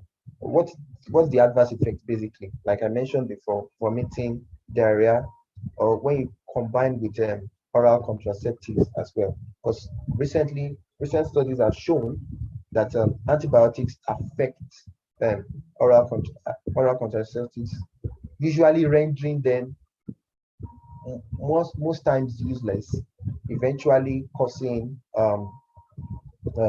unwanted pregnancy.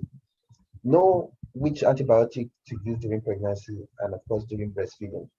Tetracycline is usually contraindicated during pregnancy. Metronidazole is contraindicated between the first trimester and the likes, but you can give it for subsequent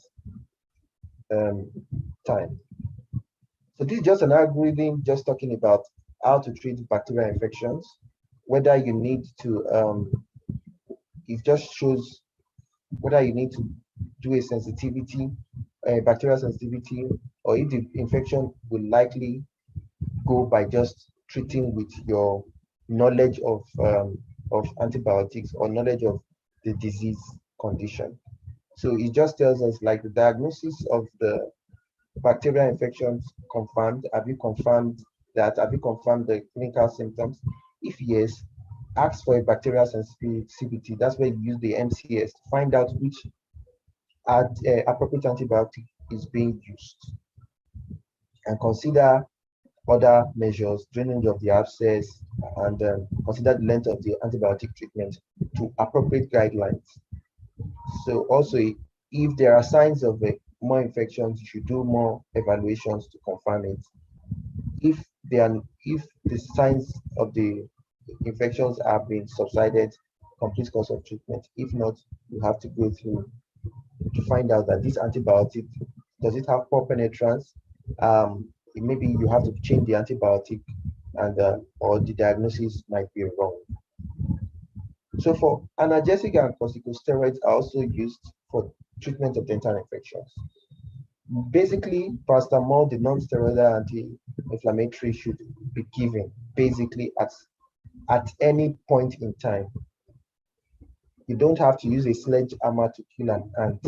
And especially when a patient comes in with dental infections, it's very important to give paracetamol. I always advise, especially when the pain is not as severe as you think. Some patients can come in and say, okay, they have too much pain. They can describe the pain to just help you with the severity, and to just help you to increase the kind of bacteria and the kind of drug to give.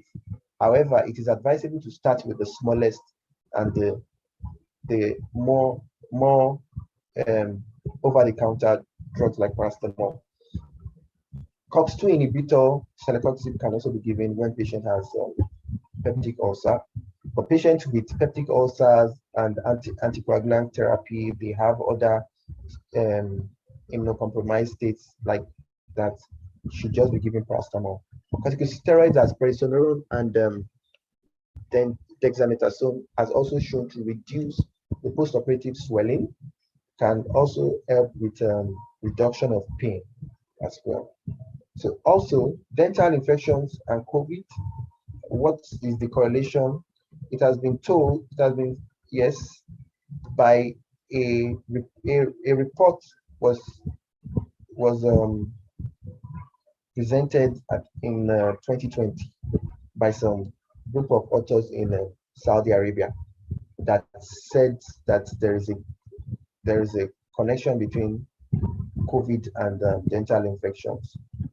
However, they say this enables that what happens is that usually, since COVID makes a human or a patient have less good oral hygiene, it enables dental plaque to grow and causes the risk of gingivitis. That also the debilitating disease usually leads to neglect of proper, and COVID-19 is not an exception. Any debilitating disease can cause a neglection of proper oral hygiene. Once you start having a serious infection, it's difficult to brush, it's difficult, once there's pain, it's difficult to brush, difficult to use that side to eat and the likes. So researchers also suggest that bleeding gums may be a symptom of COVID-19. They observed that the gingivitis reduced from just 3 patients. They observed that the gingivitis reduced after COVID has subsided. That means they have tested the patient for COVID, and the patient has recuperated. Now you find out that the gingivitis, the swelling of the gums, have reduced. However, these findings actually are just a study of 3 patients, not more than 3 patients or 3 people. And it's very important that we know that 3 people is not enough to tell the full, cannot determine that this correlation is actually true for majority of a number of billions of people in the world. So we need a wider population for a study to confirm that. However, up till now, none has been done. So this is the 3 patients that we talked about, the ones that have the gingivitis. Like I explained gingivitis before, you see a rolled margin. It's like a bulge very close to the tooth, more like it is a bit swollen, as seen also here. The 3rd patient also they were able to get the picture before and after. The pictures before shows the redness of the gums that is inflamed during COVID, and after COVID, the gums have quite receded and have gone back to shape. In conclusion, the successful management of dental infections usually depends on changing the environment through surgical intervention, incision and drainage decompression. Most important, removal of the etiologic factor, and also by choosing a proper antibiotic. Dental infections usually are guided by antimicrobial susceptibility, and to ensure the use of available antimicrobials. And also, more studies are required over a period of time at a larger sample, and are needed to be reviewed from time to time to help to check the sensitivities to different isolates and to check for correlations of different diseases as well. Thank you very much for listening. I hope it was not too far away. Yeah. Thank you very much, Dr. Kehinde Akinwande. We have a few questions, and because of time, I'll be asking everything at once so that you can do justice to the questions. The first one is, what would be your advice on chewing gums? Are they safe for gum? Are they safe, especially the low sugar ones? Also, what's the benefit of flossing? And what would be the proper care for halitosis? So because of our limited time, we would want you to answer everything right now, sir. All right. Chewing gum, flossing, and halitosis. I can even summarize all together. The chewing gum is important because chewing gum can also help with halitosis, and the use of flossing can help with halitosis as well. The chewing gum is important. I would say is more important. You can chew sugarless gums. Sometimes chewing gum can also help with habits, can help with also But what I always advise patients is that once you find out that the gum has lost its sugar, I mean the sugar free. They call it sugar free, but there is sugar in it. What they mean is there is no the sugar that is in it is xylitol, not refined sugar, as you see fructose, sucrose, and the likes. But what you have in it is xylitol. That's the non-refined sugar. The refined sugar is xylitol, and is fructose. So chewing gum, if you have the sugar free, they call it sugar free. However, the secret there is that it's not sugar free. There is xylitol in it. So once you take those kinds of gums, I will not mention any brands because I've not been advised to, but it's important that you take sugar-free gums, very importantly. The use of floss, it's very, very important, more important than the use of toothpick. I mentioned the use of toothpick to cause gingivitis and gingival swelling as well. The use of floss is quite important. It's more important than the use of toothpick. In fact, I would say you eradicate the use of toothpick. But what we know is because floss is more expensive, most of the good things are more expensive than the bad ones. That's why it's difficult for people to have them. But sometimes it's advisable that we try and inculcate this habit and use of getting floss rather than toothpick. Halitosis, management of halitosis basically can be different forms. Halitosis can be in different forms. There's what we call pseudo-halitosis and the true halitosis. True halitosis, that means really your mouth is smelling and it has been confirmed by more than one person. That means that not just you yourself, maybe your spouse, your friends, your boyfriend, your girlfriend, whoever, your brother, your sibling, anybody has confirmed that. But pseudohalitosis, I am the only one that is smelling it. Nobody has perceived it. And the fear is that I have this mouth odor, but nobody has perceived it. Maybe people that you've talked to, people that you've spoken to, people that you've had close contact with, they didn't perceive it, but you alone perceive that. That's the pseudohalitosis. And it can also be, it can be treated, both can be treated. The true one can be treated by going to visit the dentist, let them have a look. Once they check what is the cause of the problem, they take it out by either the scaling and polishing or by advising you to take chewing gums, by advising you to floss as well. But the pseudohalitosis is a bit more complex. You just have to visit the dentist and let them go and take it up from there. I hope I answered your questions. Yes, you did, and you did justice to them. So for me, what I took from today's lecture was the pharmacist's role in reviewing antibiotic prescriptions, in educating the patients, drug-drug interaction, and also educating the patients on compliance. Thank you very much, Dr. Kehinde Akinwande, for that lecture on the current trends in the management of dental infections. So next thing on the agenda is a presentation by Pfizer, but it's a product presentation on their brand Dalacin C, which is clindamycin, that's a generic name. So the Pfizer representative on product presentation of Dalacin C should come up. We saw a few of clindamycin in Dr. Kehinde's slide, where he talked about in cases of penicillin allergies, clindamycin is a very strong alternative. So now we have a presentation on Dalacin C, which is clindamycin. So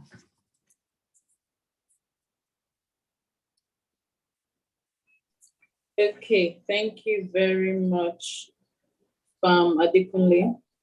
Can you see my screen? Yes, I can see your slide. Okay, all right. So thank you very much, Dr. Akinwande, for the wonderful presentation. In fact, when you're presenting the pictures of the teeth for patient number 1, I almost asked that, are you sure that's not my teeth? Where did you get my teeth picture from? So that was very interesting. So of course, I like to listen to the presenters before me so that I can see how my products relate to what is being discussed. And I mean, from the first presenter as well, you made my job easy. And Dr. Akinwade also has mentioned some things that is related to Dalasan C. Now, I know there are some things that you mentioned as well that is related to Dalasan C, but I think I would throw more light on it, and probably I think maybe you might have one or two comments, or it might be new information that you now get on Dalasan C. So Dalasan C is a drug that contains clindamycin. So from Pfizer, we have innovative antibiotics, and Dalasan C is somewhat similar to Zithromax in terms of its pharmacokinetics. So I'm happy that my screen is showing this time around. I'm really happy about that. So Dalasan C can be used for a variety of infections. Now, one of or two of the most important infections to Dalasan C usage is treatment of skin and soft tissue infection and treatment of dental infections. Now, dental infections somewhat are kind of similar to skin and soft tissue infections because you have a lot of tissues around the area, and even bones, small bones, which in Dr. Akinwade's presentation, he mentioned that, these infections from the oral cavity can as well spread to other areas to cause abscess, even sepsis, and the likes. So in dental infections, anaerobes play an important role, which he also mentioned. Now, there was an isolation of root canal microorganisms, isolates, and it was found that 70% of these isolates were strict anaerobes. Anaerobes are the most prevalent organisms responsible for post-dental procedures, bacteremia. So, like severe infections, anaerobes were the most prevalent. And this shows that, as you mentioned, actually get severe and cause more harm than good. And anaerobes are usually found in those infections. Now, looking at the mechanism of action of Dalasan C, I'm sorry I didn't mention the mechanism of action of Zithromax when I presented earlier, but both of them are protein synthesis inhibitors. So Dalasan C is a protein synthesis inhibitor, and it acts by, of course, binding to stop the protein synthesis in the cell. Now, it's a lincosamide antibiotic that's in the class of lincosamide. And another antibiotic that is similar to Dalasan C is lincomycin. I'm sure we're familiar with lincomycin.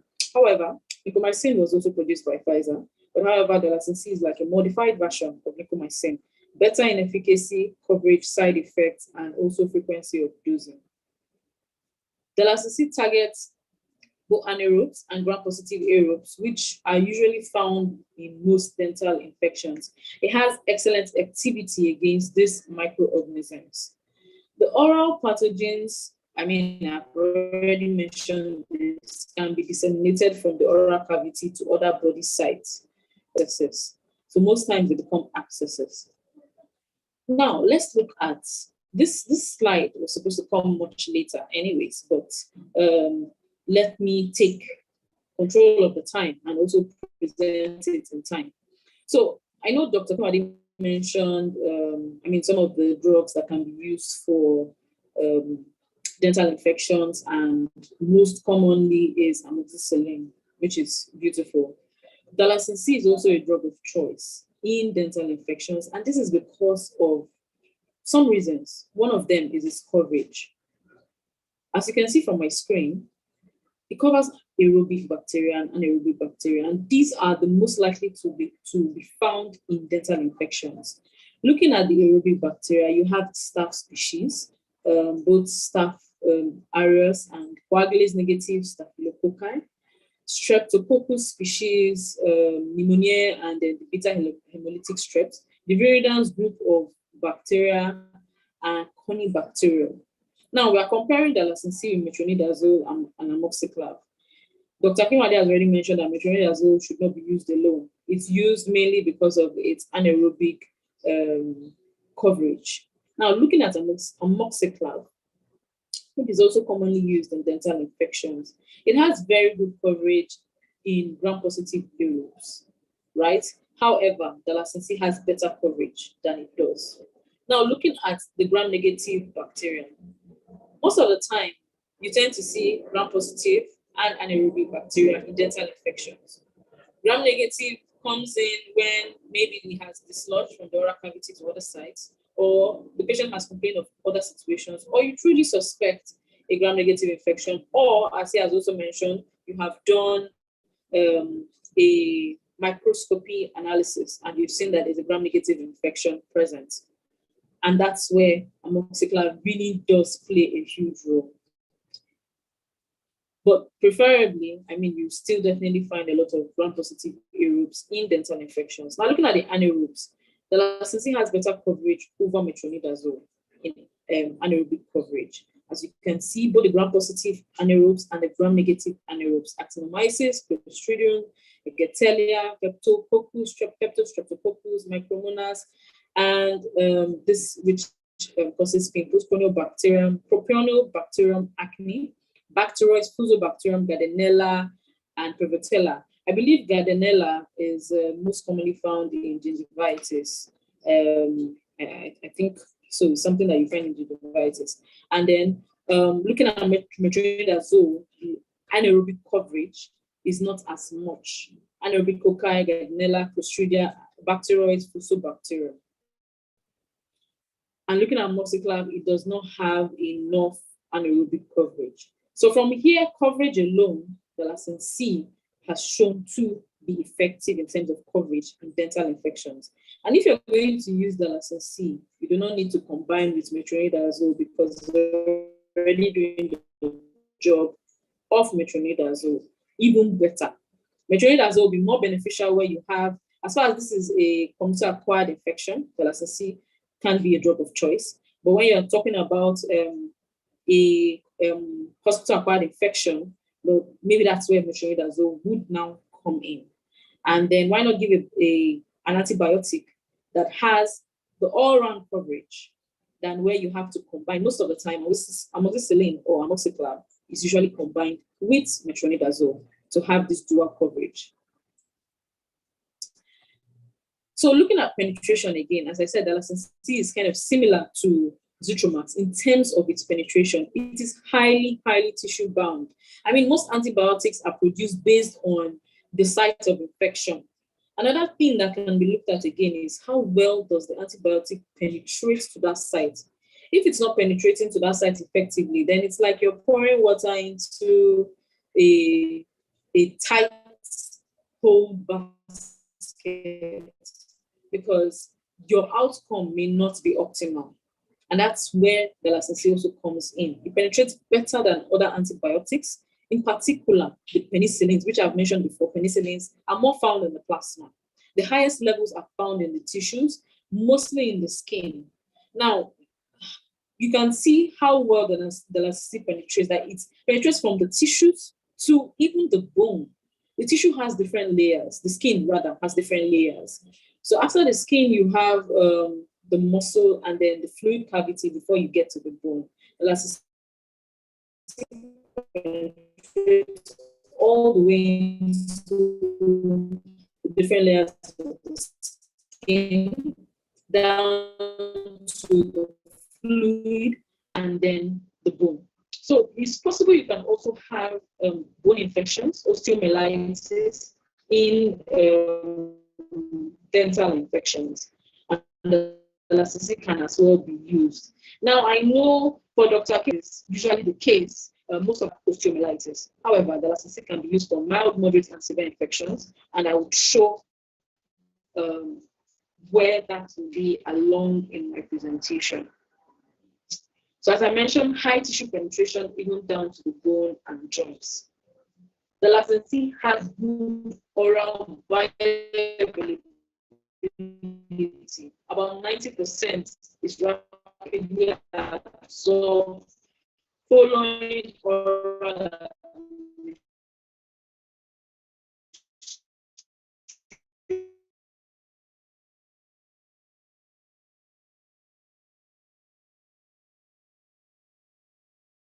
and of course why it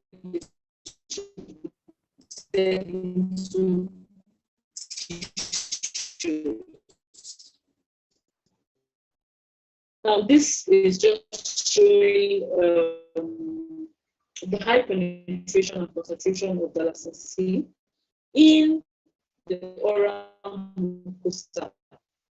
It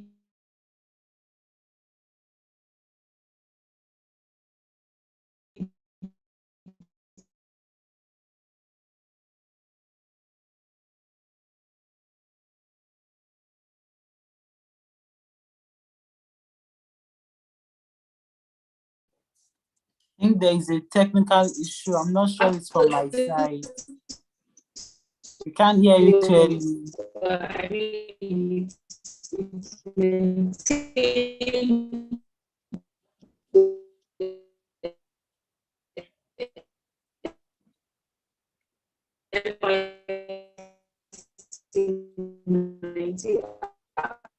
a single administration of 600 milligrams of Dalasin, the tissue concentration of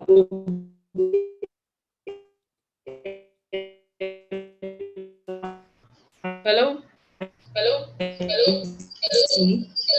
with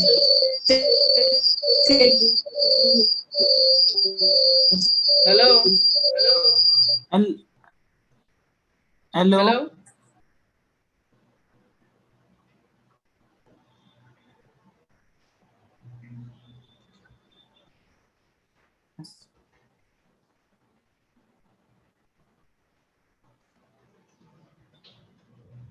We can't hear you. hello. No, we cannot hear you. We can't hear you at all.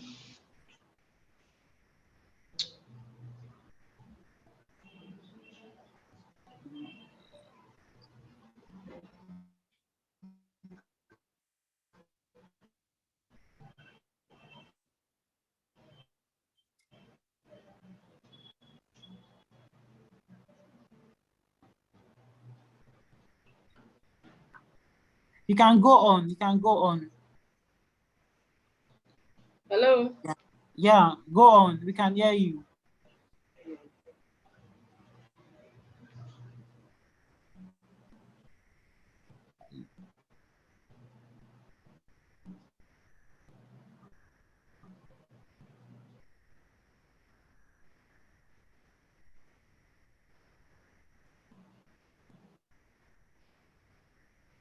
Recording in progress.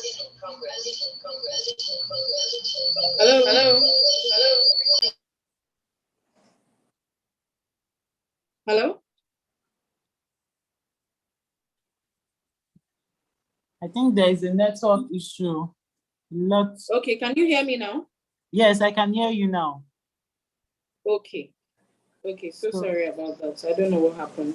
Okay, so I'm almost done. Let me just round up and go to the dosing schedule. Please, thank you. Okay. Okay, so I already mentioned we have a parenteral form of Dalasin C, which can be used in dental surgical prophylaxis as well. It has shown superior efficacy versus metronidazole in treatment of dental abscesses. So it had about 96% efficacy. Dalasin C has been available for over 30 years, so it's not a new antibiotic. Highly efficacious and relatively safe. And I mean, Dalasin C should be considered as a first-line antimicrobial for all dental infections. This was gotten from, this is my reference here, clindamycin in dentistry, more than just effective prophylaxis for endocarditis. And that's where it shows the importance of Dalasin C in oral infections. It's supported by international guidelines in different areas of treatment. So this is just a take-home. I mean, this is a summary of all I've discussed. Dalasin C targets both anaerobes and gram-positive aerobes. Excellent bioavailability. So when it comes to the pharmacokinetic parameters, it has good pharmacokinetic parameters, rapid and high penetration into the infected tissues, including the bone and the body fluids. And it also has a good economic advantage, especially when you compare it with a branded amoxiclav plus a metronidazole, or even a branded amoxiclav alone. It's actually cheaper. It's one of the cheapest antibiotics from Pfizer, and it is recommended by international guidelines. It is bacteriologically effective in dental surgical prophylaxis and well tolerated. This is the dosing schedule. It can be given in 2, 3, or 4 equally divided doses. And this dosing schedule is responsible for the severity. That depends on how severe it is for your patient, and also how well your patient would comply to the dosing schedule. So that's why I said that dialysis can be used for mild, moderate, and severe infections. The dosing is 600 milligrams to 1,800 milligrams per day in divided doses. They should be equally divided doses. It can be used for children that are 1 month and above. However, we do not have the suspension. We have the granule. It's not available in Nigeria, but children can use the parenteral form, which is the injection, which is usually stored, is a cold chain product. And then it can be used for serious, very serious infections. Now, this is talking about this flavor brand is supposed to be the injection, right? It can be used for serious infections, which I didn't show here, from 2,400 to 2,700 milligram in 3 or 4 equally divided doses. For most serious infections, you want to give it at more frequent dosing schedules. This is safety information. I mean, for any drug at all, you mind use in contraindication, high sensitivity, hypersensitivity reactions, and also for patients who react to or allergic to lincomycin, because they are in the same class of lincosamide antibiotics. You be careful with Dalacin C. So thank you for listening. Thank you very much, Jacqueline Nso, for that presentation on clindamycin, Dalacin C. And what I got from it is just like the Zithromax brand, Dalacin is tissue-bound and has a wide spectrum and can be used in the treatment of all dental infections. So thank you very much, Jacqueline Nso, for that brilliant presentation on Dalacin C.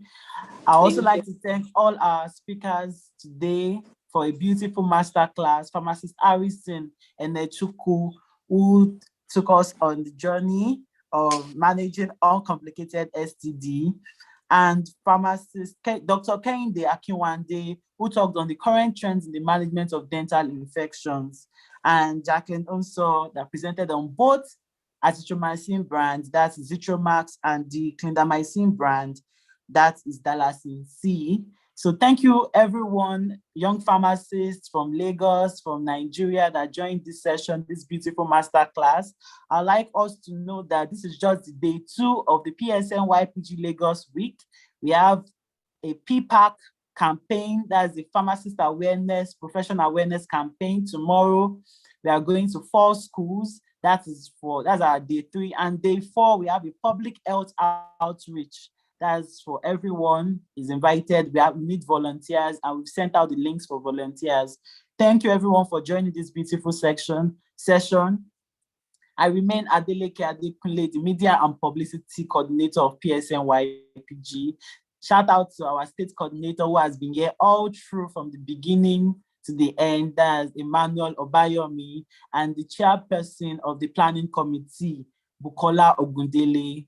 Have a nice day. Thank you for having me. I had a very good time. Thank you, Fab. Thank you. Thank you very much. Thank you, Jacqueline. So